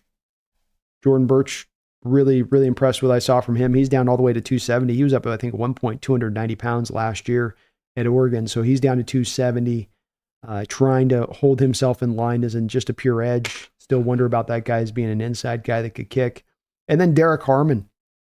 Derek Harmon was really impressive as well to me, getting his 40 time clocked and how he moved and looked. I thought he did a really good job to probably solidify himself into, I believe, first round territory at this point. I would imagine so, at least. He went 4.95. Just good time there for him. He just looked good overall. Ty Robinson probably helped himself out pretty well in addition to that. But those are the main guys. Jihad Campbell for the linebackers. He's the guy that really stood out. Carson Schweisinger, we knew he was going to be kind of freakish, 39.5 inches. Same thing with Jeffrey Bassa of Oregon. He jumped 38. Those guys doing what they did was not shocking. Danny Stutzman running a 4.5, 240 was pretty surprising. He does not look like that on tape. But Nobody was really blazing too much on the 40 time stuff. Jaden Higgins, 4.8240. Ouch. Ski Nation, thank you for the $10 donation. Ski. He says, Brandon, long time no see. It's good to see you in the house, brother. I just wanted to see the Hawks do well. The mediocrity chisels away at you year after year. Laughing out loud. If we don't get offensive line, then is it more defense? Well, I want to echo your feeling on it. Your words were the mediocrity chisels away at you year after year. And it does. I think you touch upon a little bit at the heart of what is present in this fan base right now. And something that I think that the team is trying to sort of shake off its back, but that we see exists, and we see the representations of his existence on Sundays when we look in our stadium and we see the opposition take over our stadium like never before. And we go, where are the fans? What are they doing? Why would they sell their tickets? This is for a game that matters. This is for a game this isn't a bad team. We're in first place playing for something. Where are they at? And I think some of that is that there is, it's the modern age. Things are always changing, but there is a little bit of that as well as the team looks at this, as the fans look at this team and they go, where are you going? Where are you going? We got that 10 years of just kind of sputtering around a little bit. And you're not ever really going anywhere. You're not bad. Not bad. You're not really good either. Just kind of chugging along a little bit.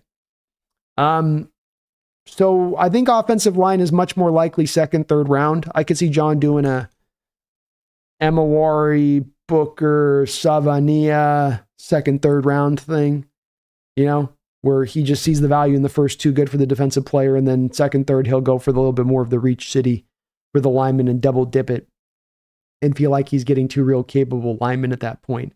But I think that the betting odds, Ski Nation, to your question, are very, very hard up on right now. The Seahawks probably taking a defensive player at pick 18 where they're going to be standing. I think you're going to look at a couple quarterbacks get taken ahead of us.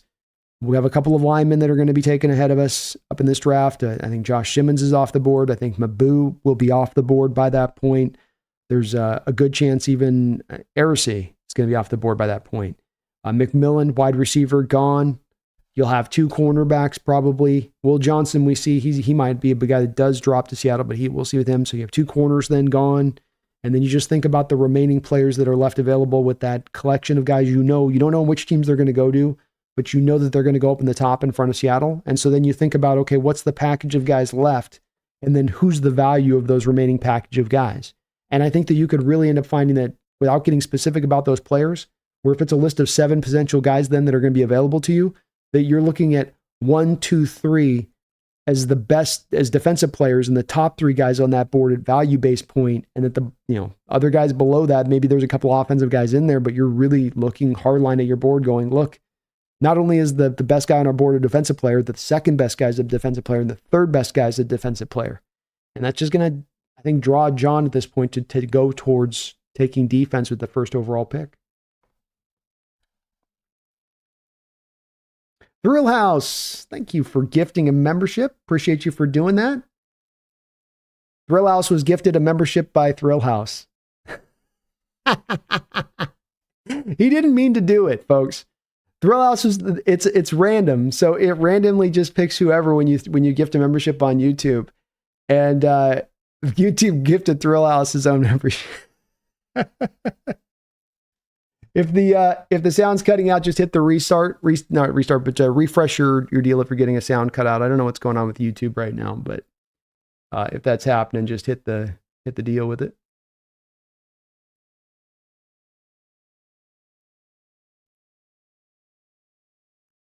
Thank you for gifting the membership, though, Thrill House. Your heart was in the right place, man. You were trying to do it.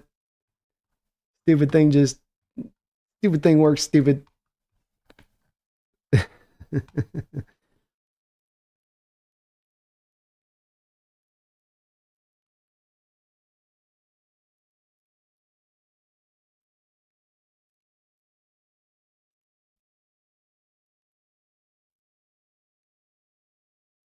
CJ, Brandon, I, for one, lean more towards keeping Metcalf, but do you think the Browns would trade Garrett for DK, our first and a second, or is that overpaying on our part? No, I think that there's a real good chance that the Garrett situation is going to cost you 2 first-round picks. There's too many teams that are in the mix that want him. That's going to drive the price up. I've never thought that the DK Garrett thing makes sense, CJ, and if just for this reason here, number one, or 2 reasons. Number one, DK is not going to want to go to Cleveland. Number 2, Cleveland would not have the money, CJ, to pay DK to a contract extension. So it puts it kind of as a null and void kind of deal from the jump. What you could do is if this is a trade or a deal where you're looking to move DK to another team like the Packers, and the Packers give you a first-round pick, and now you can come back to the Browns and you can tell the Browns, hey, you have these teams that are offering you 2 first-round pick here and a first-round pick in 26, 27. We can give you 2 first-round picks for Garrett right now. Right now. How about that? And that would be the way that you could pair the compensation together in that way, CJ, to make it work. Jordan says no wide receiver in this draft class is close to DK. I think McMillan's close, but I agree with you. I think that'd be about the only guy.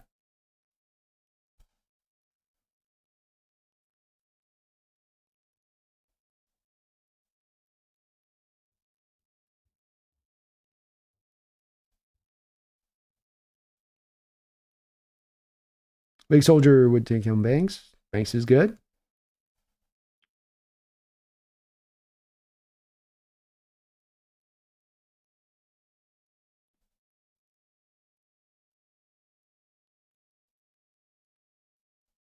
Thrill says JSN snaps are never going to be the same, sadly, I think.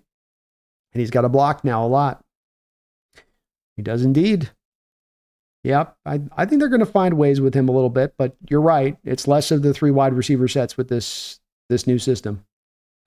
Grace says DK over the injury was averaging 9 targets a game, and he was 3rd in receiving, playing in the slot more. But after the injury, DK only got 5 targets a game, stopped playing as much in the slot. That's 100% correct.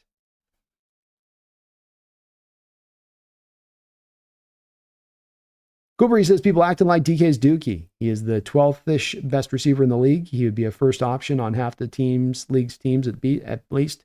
Losing him sets you back. Well said, Cool Breeze. Well said. I agree.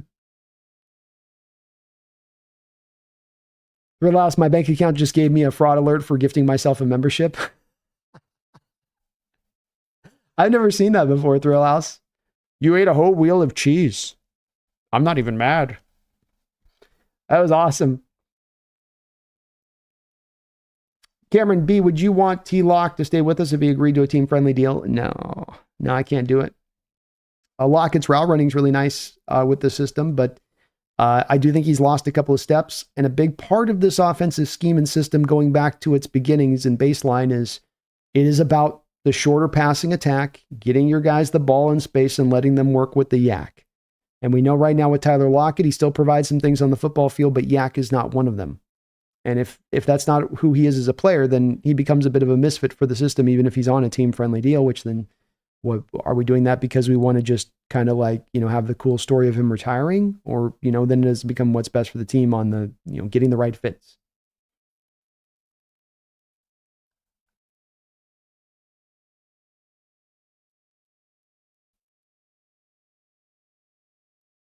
God's Gang, Hawks Nest, my super chat didn't go through, I guess. Thoughts on Milrow at 50? I'm not a big Milrow fan, God's Gang. I dropped on my Clips channel, folks. If you guys haven't already, I do have a Hawks Nest Clips channel going right now. And I'm doing a daily video drop over there on the prospects for the 2025 draft. So be on the lookout. If you're not already, please get subbed up over there. As I'll be continuing to do daily content over there with just daily there's little 3-4 minute little videos of just draft prospects in and out, quick and stuff, a little bit of some film usually on these draft proc videos as well. But Nagasa or God's Gang, I just dropped the Jalen Milrow one yesterday over there on the channel. So definitely dive into that. Kind of gets the expansive thoughts in regards to this when it comes to Milrow. But I just don't feel like he's a natural quarterback. I think he needs to make the Taysom Hill transition. I think he's got, a lot of physical ability, but it's just going to take a lot of time to come together when I don't even think it really is going to come together. To be taking that kind of risk at 50 is too high for me. If I'm going to take that risk, my floor for minimum willingness to take as far as to feel okay about it is going to be day 3. I don't want to be picking in day 1 and 2 players that I'm not sure about what I'm getting. Even for the value of something like the quarterback position, if it hits for you, I want to be able to pick guys that I know what I'm getting. I go into day 3 and you can go take your risks and you can go take your flyers at that point. I got no issue with that. Anywhere you want to go do it in day 3. But day 2 is too important. You're passing on a starting quality, top-notch offensive lineman to take a flyer on a Jalen Milroe who makes playing the quarterback position look hard. Some guys make it look easy. He makes it look really, really hard. And I don't think he's going to come forward in a major way as a player. A lot of ability, but it's all just raw parts, raw goods, uneven, unrefined.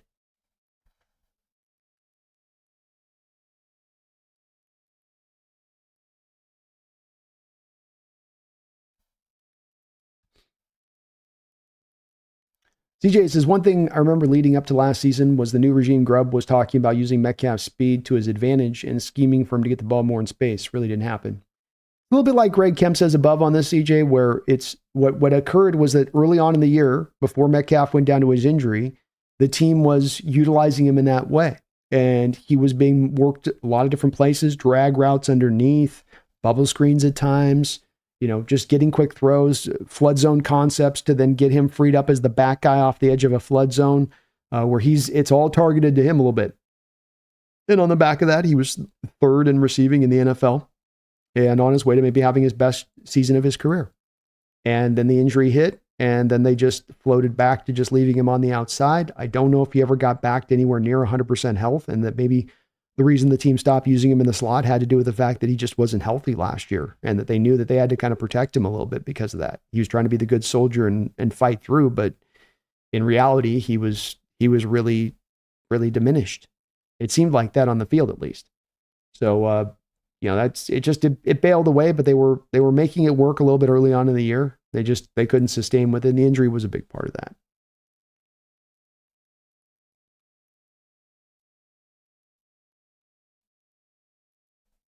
King says, I love DK and think he's a good receiver. He's not top 10. He's not worth $30 million APY. Should have run a poll today. King says, instead of a wide receiver, we get Jordan Morgan. I'd be much more in favor of taking Jordan Morgan over taking Romeo Doubs. I'd be much more in favor of that kick up. Great idea.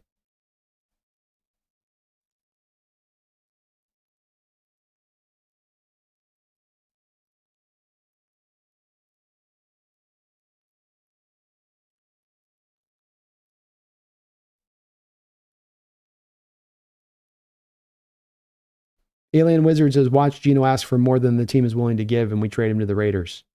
Part I'm wondering about, I thought for a while here that the main team that could come up to the forefront and really try to go out there and be somewhat aggressive would be the Raiders for Geno. But I'd always thought that this was going to be a process of, I thought it was going to go Darnold, Geno, and then they'd go to Russ if it was all else fails. But it seems like Stafford was the first run, and it almost feels like they kind of went to Stafford kind of knowing that Darnold wasn't really going to be a viable option. Does Geno now become the third kind of thing that now opens up? I mean, the news just broke today about the Stafford thing going back to the Rams on an extension. So now do the Raiders pivot?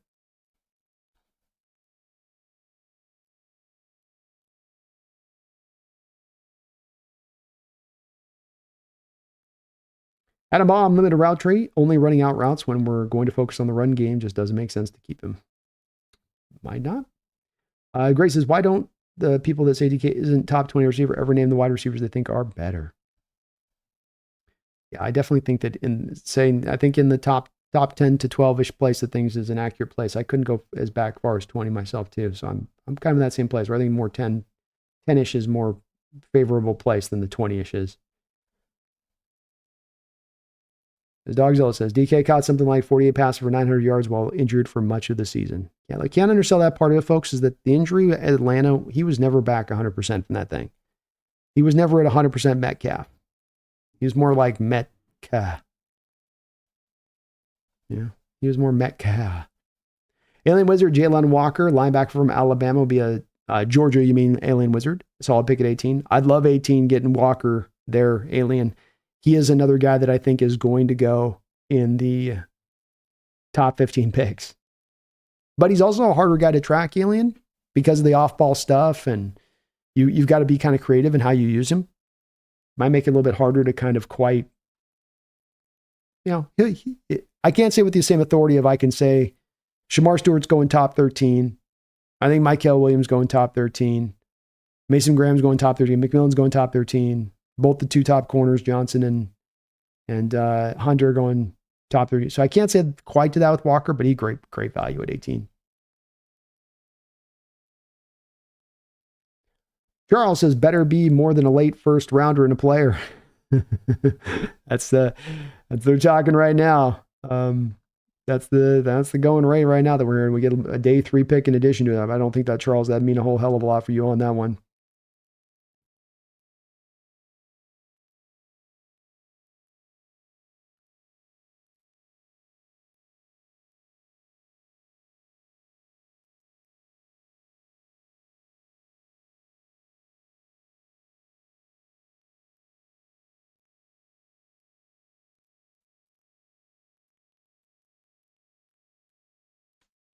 Feelings is no to Milrow. I'm glad I'm not the only no to Milrow guy. Greg DK got triple teamed in that second Cardinals game in the Seahawks man-to-man podcast on YT. Even did a film breakdown of that game showing the plays that DK had, cornerback, safety, and help, and linebacker on him.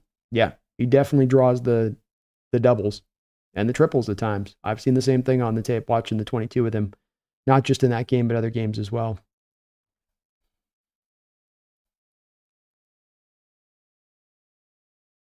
Charles says the Athletics' Matt Schneidman reports the Packers have not contacted the Seahawks regarding a trade for DK. Yeah, that's where there's going to be a little bit of this, Charles, of back and forth now in reaction to this. Like, the way you play this is you initially sort of float it out there. Both fan bases kind of get to hear it. You hear the reaction from your fan base, and then you just totally deny the kind of claims on it, right? So this is a little bit of like, there's some public relations gamesmanship being played at times. And that's where it does require a little bit more of the read between the lines. Where did this thing come from? This didn't just like form itself out of the ether. It didn't come off of some random Twitter account running a rumor up the board. These teams indeed wanted to have this kind of get leaked out there a little bit. Doesn't mean a deal's coming, Charles. Not saying that. But it does mean that there's a bit of a purposefulness to why this is out there and why we're hearing about this a little bit too. Which why I'm live today. Ski Nation. Thank you for the $5 donation, Ski Nation. I appreciate that. Double dip donation, Ski Nation. Look at that. Look what I did in the rhyme. My rhymes are tight. Defense over O-line is fine, as long as we finally get 12 wins by a score of 13-7. Bring back old football, Ski Nation. Bring back 1979 football. Come on. You can keep your fancy pass and attack. Give me the grounded pound. Grounded pound. Let's be the jiu-jitsu team in the NFL. Nice. Thank you, Ski. Thrill says, let's face it, guys. When the defense sits in coverage, DK isn't getting an out route. They want us to throw it under to JSN. I think DK gets a hard shake. Probably why he's so frustrated, but not at the team. Yeah. It's not an easy thing to get around either, as far as, you got a receiver on the outside like that is a pure X at times to pull those double teams off, especially when you don't run the ball consistently or run the ball well when you do run it inconsistently. That would be one way to do it, but the way where we haven't done our best to help DK out in that way.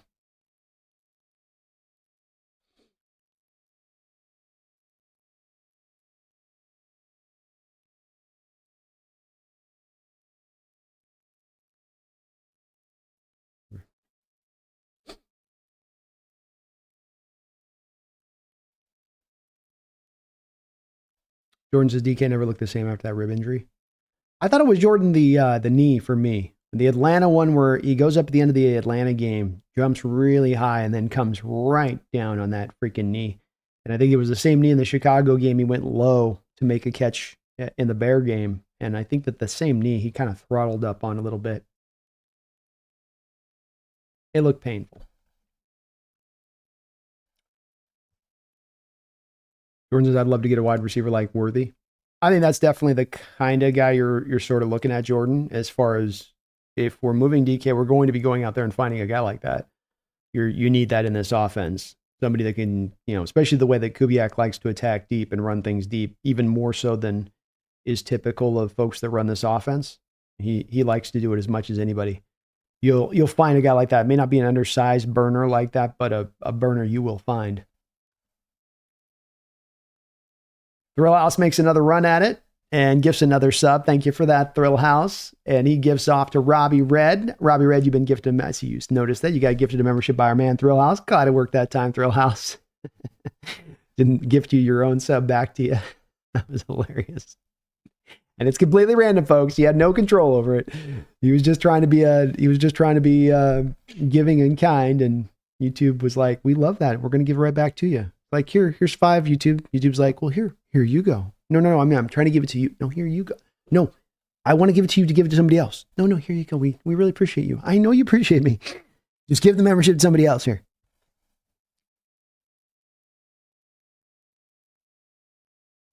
Justin Jefferson gets way more targets than DK every year. For example, JJ missed like 6 to 7 games in 2023, but it finished the year with only 17 less targets than DK, who only missed 1 game that year. Great point. Love DK as much as the next guy. I've hoped for the past 3 years, says King, something would change and he would take a step forward. There's only so long you can wait for him to take a step forward. He is what he is. You can see just between those two chats here alone, I think that there is some difference outlook in the outlook at times here with DK on that, for sure.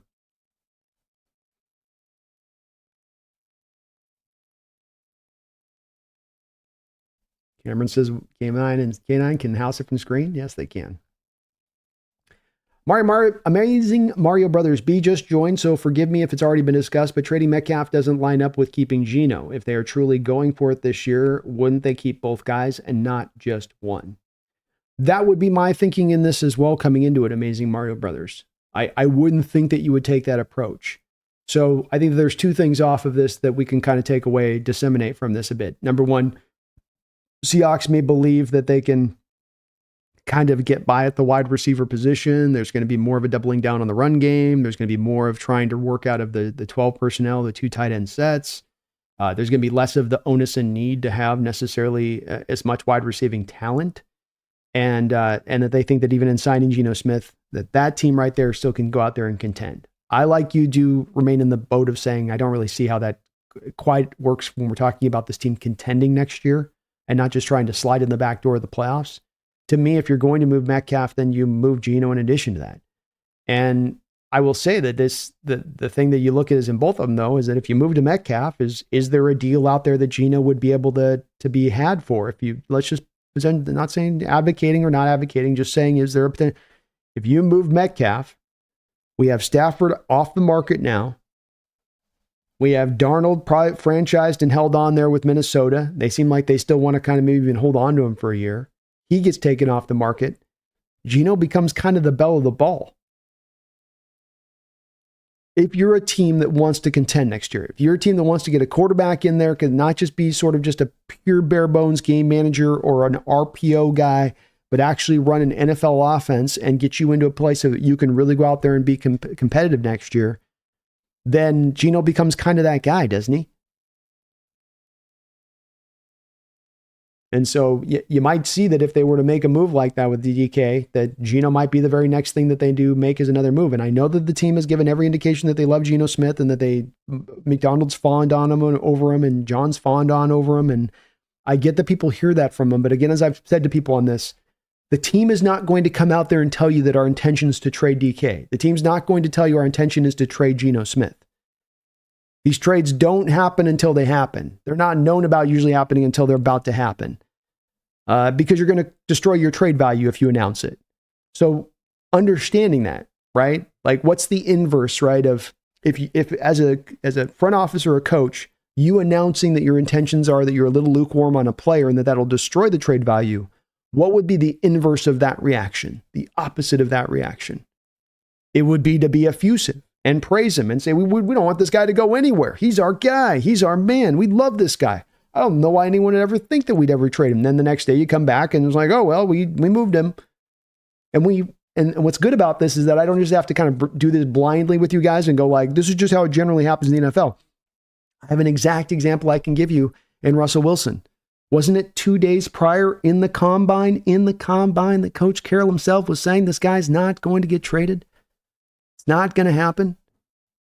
And so I get that they're saying that, and it doesn't mean that they don't still have the backing of those players and that they might not mean it, but it doesn't mean that they also mean it with 100% certainty either, because they will definitely double speak and tell you one thing today and something else tomorrow, not because they want to lie to you, but because they don't want to destroy the trade value of the player by telling you their true intentions. It's like if I'm a guy who's going to go attack a country, right? You know, where I'm going to war with somebody, like this guy's pissed me off. My country's going to go after your country. I'm not going to announce the day before we're getting ready to invade that country, right? I'm just going to invade it. Shock and awe, right? You just go on in. And you don't let the guy prepare for you. And that's the way this kind of works as well on this.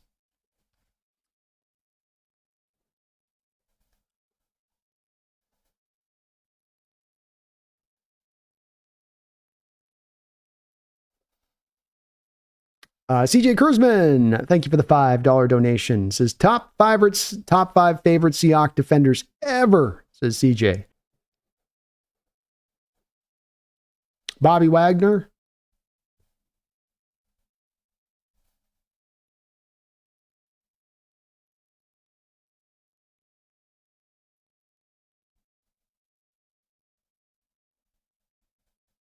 Thinking of I'm turning over the last one. Who would be the last one I'd go with? Who would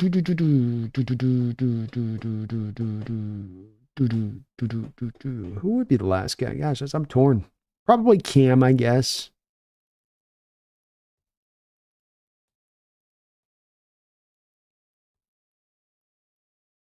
I'll go with Cam on that, CJ. I'll go Chancellor as my 5. There's a lot of good arguments to be made for who should be number 5 on mine, though. A lot of good players. Cam's is probably good as anybody else, though, to put on there.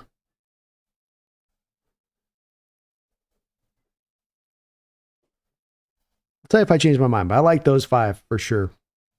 Those are my faves. Thrill House with a $2 donation says Christopher Walken versus Jerry Jones about the Cowboy chances. Jerry, now's the time. We need to reset. Rebuild. Mr. Jones, it's time. Not like my Hawks. No rebuild here. You rebuild. Shout. Okay? Christopher Walken, what do you know? Why don't you stick to acting? Okay? You're an actor. So why don't you act? I'm America's team. My team's getting ready to go on a run. We got Dak back in the fold. We got CD back in the fold. We're getting ready to rumble. We're getting to ride. All right? Well, let's ride. That's what they said, bro. We're saying let's ride now. That's a Texas term. Denver should have never had in the first place. Broncos a wild horse. I'm just saying, now to you, Jerry, it's over with. You need to put it down. I know you're going to be dead soon. You almost look like death warmed over. It's bad. Your face sunken, eyes tired. You give it a good run, Jerry Jones. Tell the team or pack it in. Shut up. You shut your mouth. You shut your dirty Hollywood mouth. Christopher Walken. You don't know what you're talking about. Okay? America's team don't rebuild. We reload. That's what we do in Texas, okay? We exchange our shells out and we reload them. It's the only way we know. It's going to make you wait another 20 years to ever be good. Female or Seahawks, thank you for the $2 donation. Says, did you hear about the NFL using chains as a backup plan B? Oh, nice to see the NFL finally move into the modern age out of 1957. Kind of nice, isn't it? Makes sense. It's a good step in the direction. There's more that should be done than just guys generally looking and going, yeah, about right there. So I like it from that standpoint. There's certainly more that they can take for steps wise to get this more exact. There's only so exact you can get things like ball spots, markings, first down, all that stuff. What's a first down? What's a not? I'm okay with it in general terms. If it can speed up the game and keep things moving and flowing right, then so be it. But obviously we'd all like to see them eventually get the balls with the chips in them, and they make a big hullabaloo about that. So that might be a little bit of time. But sounds like a good plan. Sounds like it can only help speed the game, get things more exact. Anything that can take the game in that direction to me is nothing but a solid, smart move. Cameron says, DK stays, DK stays, DK stays. Come in, people. Come on, people. Say it with me. Say it loud. Say it proud. Hawks Nest, what do you think about Jackson Slater in the draft? I don't have any Sacramento State tape, Sean. I can find some like YouTube stuff a little bit off of him, but I don't ever like to just go off like a highlight tape. If you got a guy playing in a small school against lesser competition, he's dominating, that already makes it a hard evaluation for me. His status is really raising up. He had sounds like a really good Senior Bowl. He's been very impressive. But when it comes to Sacramento State, it's like the William and Mary tape. I just don't have certain colleges access to their tape to be able to really give you a great breakdown on the guy. I do have to do a little more searching to see if I can find a little bit more on him, Sean. So check back in with me. I didn't have a chance to I didn't see anything. I did a little bit of a search here on YouTube, didn't find a lot on it, but I'll see if I can find something with it. It's hard for me though, too, on top of that, just you're watching a guy go out there and dominate in that way against that lesser comp, and how to evaluate him up against better competition. It's kind of hard. It's hard to do. I don't envy the teams that have to make that kind of do that kind of math.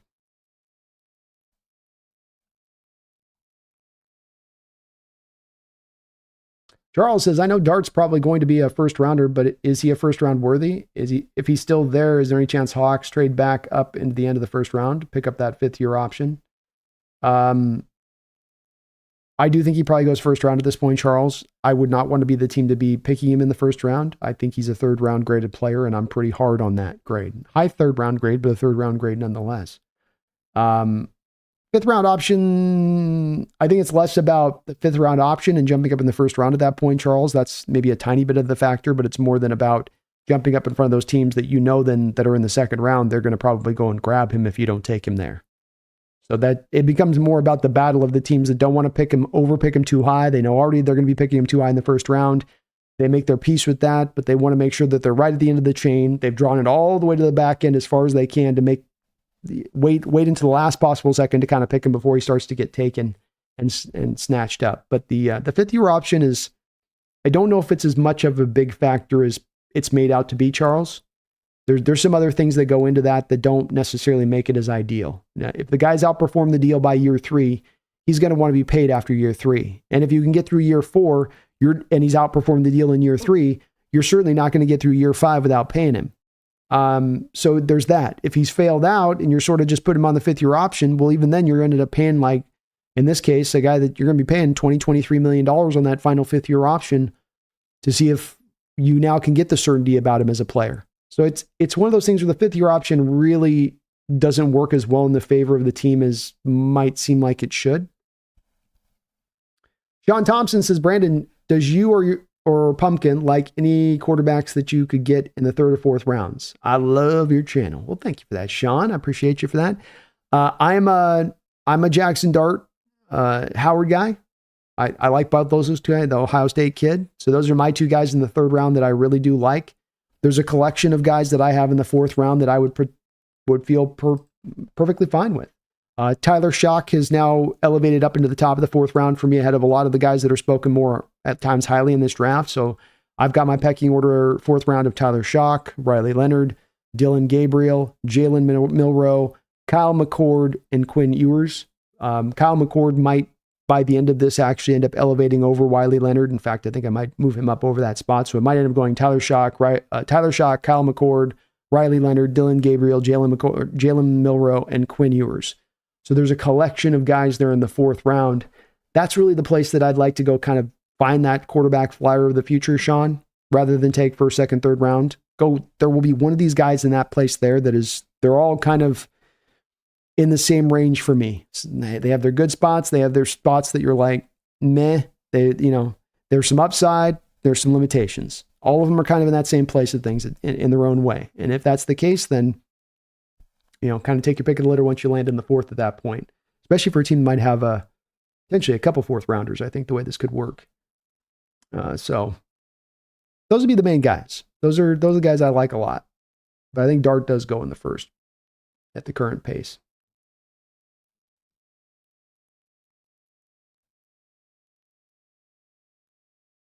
Chains are not accurate. Yeah, agreed.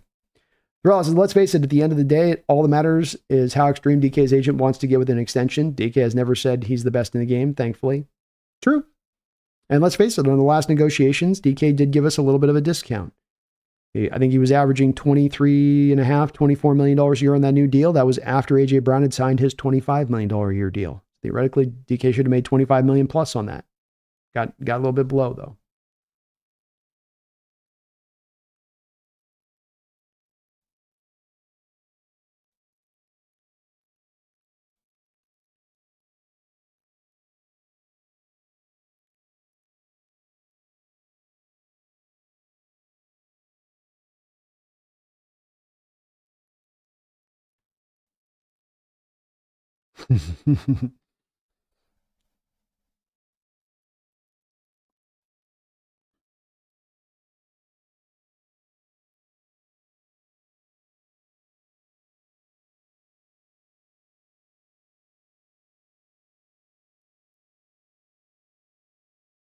Nicholas, I'm way late. What'd I miss? Oh, nothing.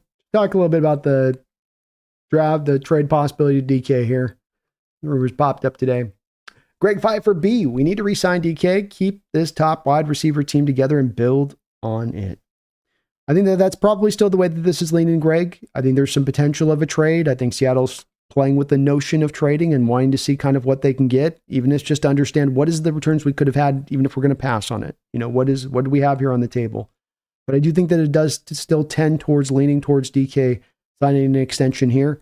But it is a little bit of a fluid situation, and we don't quite have a read on exactly the direction this team's going to really go. We've heard from the team, we've heard from Shatter, we've heard from McDonald a little bit, and the words are nice, and maybe the words are going to fit to what their actions bear out to be, but we also don't quite know what they're looking to choose to do this offseason. Are they going to double down on the offensive line? Is McDonald going to get a lot of investment into his defense?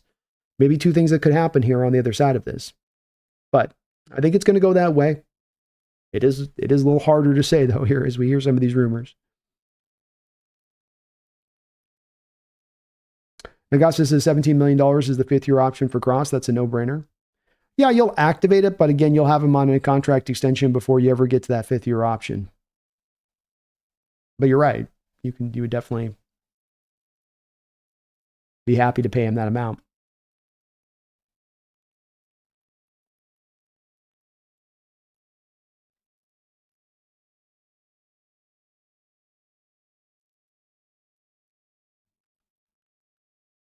And I know we got spirited debate on the DK stuff. Just all I ask is let's just keep it respectful.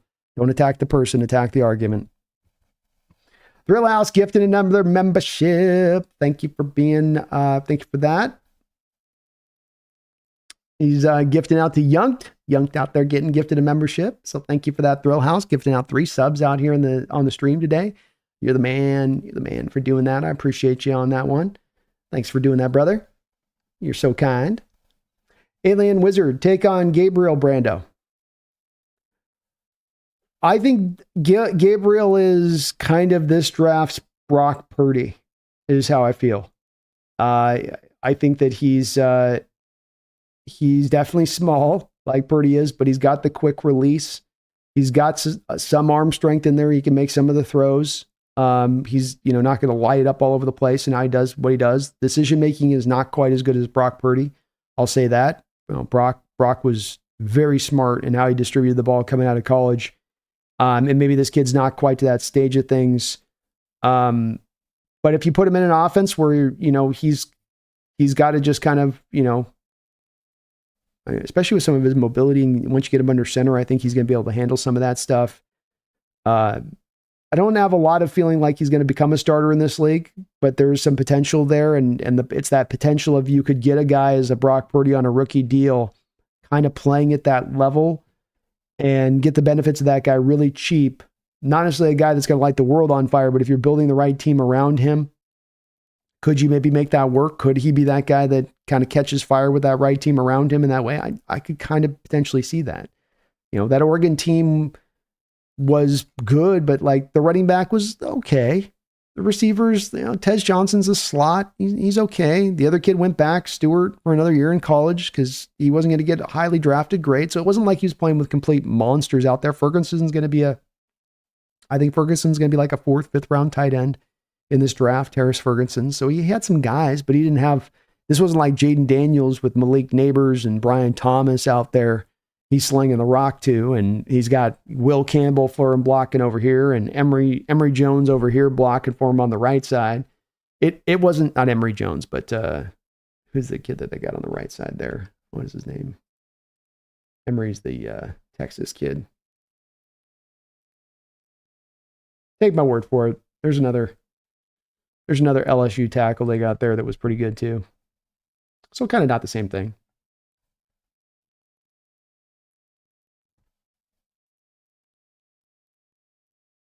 Nicholas says Milroe can't hit a receiver he can't hit a receiver in stride to save his life. No, he can't. It's brutal watching him play the position of quarterback. And I just can't watch that going. I can see the physical talent, I can see the arm strength and the mobility, but I just don't look at that and I go, this is going to work at the NFL level.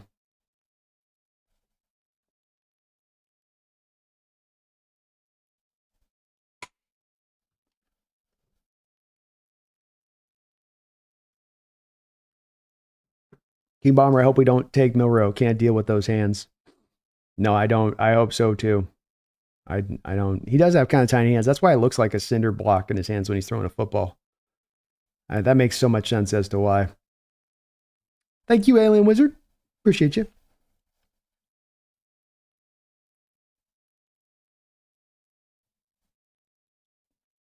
Goss says, I don't want to trade DK either, but I don't want to extend him more like $20 million either. If I have to choose between a trade or $30+ million contract, it's a trade.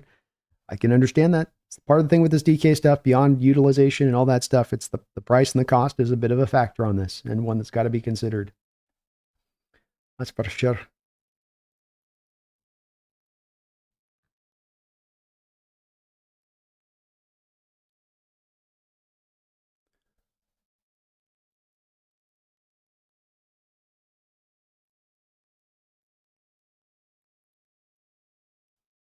Nicholas, hard no on Milroe. Yeah, I struggle with the Milroe one myself. I struggle. He says DK will probably be back. I don't see Seattle trading him. That's where I think this is going to go eventually. I think we will find that this deal does not get done when it's all said and done. But I think it is fluid. And I think until we get a real sure indication from the Seahawks organization about the direction they're taking this offseason, everything's a little bit on the table at this point. It wouldn't be if this was, 2 years remaining on Geno's deal. It wouldn't be if there was 2 years remaining on DK Metcalf's deal. But the fact that you have contract extensions that have to be imminent for both of these players and that a decision has to be made, and that once you sign these two players, you will have the two biggest contracts on your books at that point. And if you're doing that, you got to be sure that you're ready to be a contender. And that's going to be the question that remains at play here for our Seahawks as we head in the future on this one. We're going to go ahead and start to put a button on this one tonight. If you can get the last couple questions in, go ahead and fly them on in here, and then we will go ahead and wrap this one up. If you guys can for me, please hit that like button, maybe sub on up if you get an opportunity to do so. If you haven't already, I would really appreciate it. Pumpkin would really appreciate it. Subs help, and we're on the road here to try to get to 20,000 this offseason if we can make it happen. I also want to thank the sponsor of the show, Underdog Fantasy. Underdog Fantasy has been sponsoring the Hawks Nest for a couple of years here now. Use my code today. They will give you a 2-for-1, meaning $200 down, $100 back, $100 down, $50 back, $1,000 down, $500 back in your pocket if you use my code NEST or click the link in the bottom of the description section below. It'll take you directly to their site. We got baseball cooking up. You can put some parlays together between baseball and basketball. I know football's out, but there's a lot of other things. Hell, they had some combine bets in there that you could have placed as well in addition to this. So limitations do apply in the state of Washington, but if you're in a casino in the state of Washington, you can use it like a little Faraday cage there. The app in full if you're on their network. But thank you to Underdog Fantasy for sponsoring the show today. I appreciate you guys for some great chat today and keeping it very respectful in the comment section. I know that this is a topic that's not a fun one to talk about. And this is one, if you guys know me, I'm not trying to bring out the clickbait videos or give you guys things that I don't think are real things that possibly could happen. I do think this is a real possibility of a thing that can happen because there are a couple of different roads for your Seahawks to take this offseason in the direction they take. And there's an argument to be made that there's something that's got to be shaken up a little bit. It doesn't mean that it's an indicator about a bad player or a bad player there. It's just like, we got to shake some things up in this way. We've got to take the resources and manage them in a little bit of a better way. So I don't think this is likely to happen. Is this a real, lively, honest discussion that's going on every bit as much in the front office right now as much as it's going on in my chat? I believe so. You're trying to work through all the different possibilities. That's what smart organizations do. You don't get one track minded. You don't say this is the only way that we can contend. You say, how do we get to contention? What are the steps that got to be taken? What is our philosophy? How do we win as a team? And the DK one makes this a really tough decision. He has been an absolutely fantastic player. You can count on him for 1,000 yards every year. He was on pace. He was a top 3 wide receiver in this sport before he went down to a knee injury where he was really never 100% throughout the rest of the year. So you've gotten a bit of the smattering of being able to see him performing at a high level and know that there is the capability within him to do that when you can make him a little bit more of a centerpiece of the offense. But will this new offense be built around making a guy like that the centerpiece point? Hard to say. So there's a lot of stuff kind of to deliberate and to turn over from this team's perspective a little bit on how they make this work through. But the good news is we're not going to have to wait for very long on this one. We're hearing rumors of this coming out. It either is going to come down the pike and happen really quickly, or we're going to learn really quickly that there's just it's not going down and you're going to get the extension to DK Metcalf. And then we'll know more certainly at that point where things are kind of going with this team and what their intentions really are. So interesting rumor to come out. There's something absolutely to this, at least a little bit. This is not just being brought out of the ether, as I know some people would like to think and believe. It's not that way on this one. This was done with a little bit of purposefulness today. The timing is also an important part of this and why it's happening right now, why you're hearing about this right now. So we've heard about teams wanting DK before. We've heard about them, broaching this before, but this is more of, there's something just a little bit more to this, I think, as far as consideration goes. That is why I wanted to go live today and talk about it a little bit. But it's all said and done. I do think the DK is probably going to be remaining with your Seattle Seahawks, and he's probably going to sign a big-time contract extension. Robbie Rad, thank you for the $2 donation. Says, thanks, B. Next year, we need to get you at the Combine. My next year's goal is going to be to try to get to both the Senior Bowl and the Combine. So I'm going to try to save up for it. I got snacked a little bit this year with some of the finances to try to pull it off, but next year, I'm going to set it up in advance. I'm going to get it all put through, and that will be my big-time goal next year to make it happen, Robbie. So I felt bad about not getting out there this year. I was kicking myself big time and not doing so. And I got to get out there, man. I'd like to get out there even just to make the contacts, much less the good content that we could create on that side of it. Nicholas Newton with a $2 donation says, if we don't pay DK, who do we get to replace him? I think if you were to move a DK Metcalf, you'd probably make a trade for a guy like Shaheed, Nicholas. And so you go get the Saints, you go trade him for a 4th-round pick to Rashid Shaheed out there with the Saints. They're trying to offload contracts and salaries, so they look to move him a little bit. Or a receiver like that, you get kind of a big play guy. You then go into the draft and you probably draft a guy in the 2nd or 3rd round, like a Jack Besh. We're hearing about if it's going to be a Green Bay Packers trade that you're probably going to get a 1st-round pick, a receiver in a day 3 kind of thing. So you're getting maybe a Romeo Dobbs. So you now have Jackson Smith-Njigba, Romeo Dobbs, a Jack Besh, Rashid Shaheed.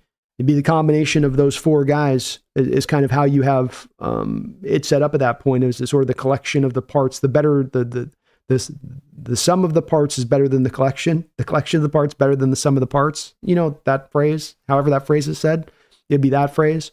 But you would do something like that, I would think, Nicholas. You'd be kind of pairing it out a little bit more. And then when you get, you have a big play guy here, Best, you'd have kind of a yak guy a little bit more. JSN, you've got your slot specialist guy. You get a little bit more specialization, I suppose, is the word that I'm looking for. The roles would be more specialized to what the guys would do rather than pure X, pure Z, here's your slot. You'd be having a little bit more of a mixing it up there a little bit. But you ain't going to just replace DK with one guy, that's for sure. It's going to take a village at that point a little bit to replicate some of what you lose with him there if you did. But it would not be easy. It would not be simple. I think as much as anything with this deal is it's not as much of the caught up of why the team would do it, at least. Wouldn't be as much of the loss of the DK that would hurt. It would be as much of them just saying, look, the team we're trying to build, where we want to put the assets of this team, have to be in different places than we put them prior. And the big thing I think that sits there with DK, that's the part that hasn't been talked a lot about in my chat here today, that is the part that is really worth considering on this beyond how we use him. Has he been used right? Does he have more? Is there top end further to go establish? Will he be a fit for this offense? Beyond all that, you sign DK this offseason to $30 million a year. You're signing then JSN to a contract at about $32, $33 million a year next season. So you'll have 2 receivers on a very balanced offense, on not a super pass heavy offense. You'll be paying 2 receivers $30+ million a year at the same time. And if I'm not mistaken, as we look across the league, there are no teams that have chosen to take that direction. A lot of teams are paying receivers and paying tight ends and paying skill position players, but we haven't seen a team yet who's taken we're going to pay both those guys the $30 million each. And that's probably a hard road to go down from a general manager standpoint. That's a lot of money to invest into two positions like that, especially when your offense might be more driven a little bit by how they run the ball, or every bit is driven by how they run the ball as it is driven by how you pass the ball. So, wouldn't be easy though. Woo! We got me in the house finishing us off right with an awesome donation. Me, you've been so tremendous over the past about 2 months here on the channel with some monster donations, just dropping $100, $150, $200. I don't even know. I don't even know. So many donations. I really thank you, me, for all of that support. That's really kind of you. He says, I always appreciate your thoughts on these topics, Brandon. Have a great weekend. Go Hawks. Go fellow 12s. Well, thank you for that, me. I really appreciate that. And you're, very kind on the donation and the support here. All of you are, and you especially on that, me, with the $50 drops. You guys are very, very kind to me here on this channel with your guys' support. Even in the off season where so many are kind of starting to check out, we got you guys still locked in here and ready to roll, and part of the process as you guys are. And I love that. I really do. And so thank you, man, me. I appreciate it, man. I love what I get to do here, folks. And news breaks, I get to go live and just chop it up with you guys. I'd be sitting here silently in turmoil otherwise, right? If I was hear about this DK news, I'd be sitting here going, what are we doing? We're going to make this trade. There's no way we can, trying to bug my brother or whatever, call him on the thing. So having you guys here to be able to talk this through a little bit too, and to try to turn over my own head to make sense of it, it does help. Helps me get a better understanding of this, as I always say, on the perspective of this and all the factors that are at play, kind of the moving parts. And there's a lot of moving pieces on this one. Sometimes trades are simply made because you have a malcontent, or sometimes trades are simply made because the guy wants to be paid more than you're willing to spend. And sometimes trades are made because there's 15 and 20 different factors intersecting at one given time that cause the thing to happen. And it's just enough of just so many different things clicking at once that sort of makes it go. We'll see if that's going to be the case here. But me, I thank you for that $50 donation. Really very kind of you. Robbie Red, Nicholas Newton, Feed Me More Seahawks, Thrill House, CJ Kurtzman, Ski Nation. We got Jeffrey Thistle, Mark Sanchez, Dogzilla, Old School Seahawk, Jeffrey Thistle, PGZ, Hoy's Hand Grenade, Thomas Cox, Randall McDaniel, Jeffrey Thistle again, man. Thank you guys, Robbie Red, all of you guys for all the donations and support today. I really do appreciate it.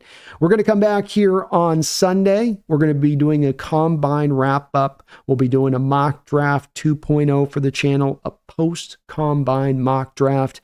We're going to be taking a little bit more of a look at that with some of the players and how this is kind of etched out.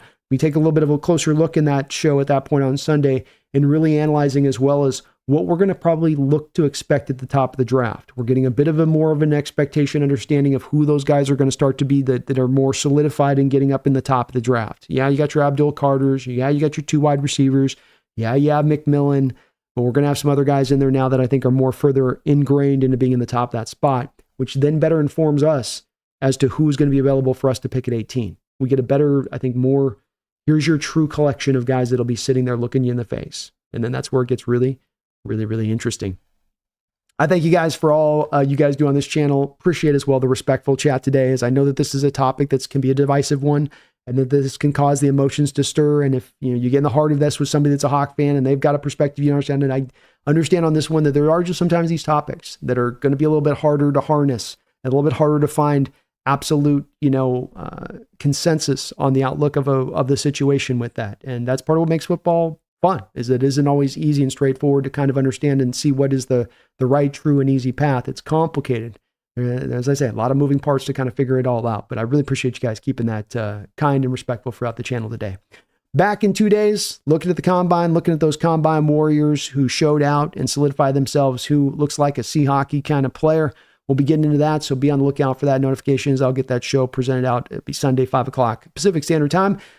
But until that time, my fellow Seahawks faithful, please don't you ever forget, and I know DK Metcalf, for many of you, is your favorite player on this team, and so it hurts. It's a blow to hear even just the potential of this news being presented out there. But don't lose the faith. He ain't gone yet. The trade ain't been happening. There isn't anything near certainty on this thing. And you never know what this team could do if they do pivot different directions. So keep the faith. See what this team's going to do. They haven't done nothing yet. Still is just all a little bit of rumor, even if there's a little bit of smoke coming out this particular window. Doesn't mean it's a full-on flame. Thank you guys for watching. I appreciate you. I love you. I thank you guys all for the donations and support back in 2 days. But until that time, like I say, just don't you ever forget. My God, don't you do it. Don't you bloody do it. Don't forget, man. Go Hawks.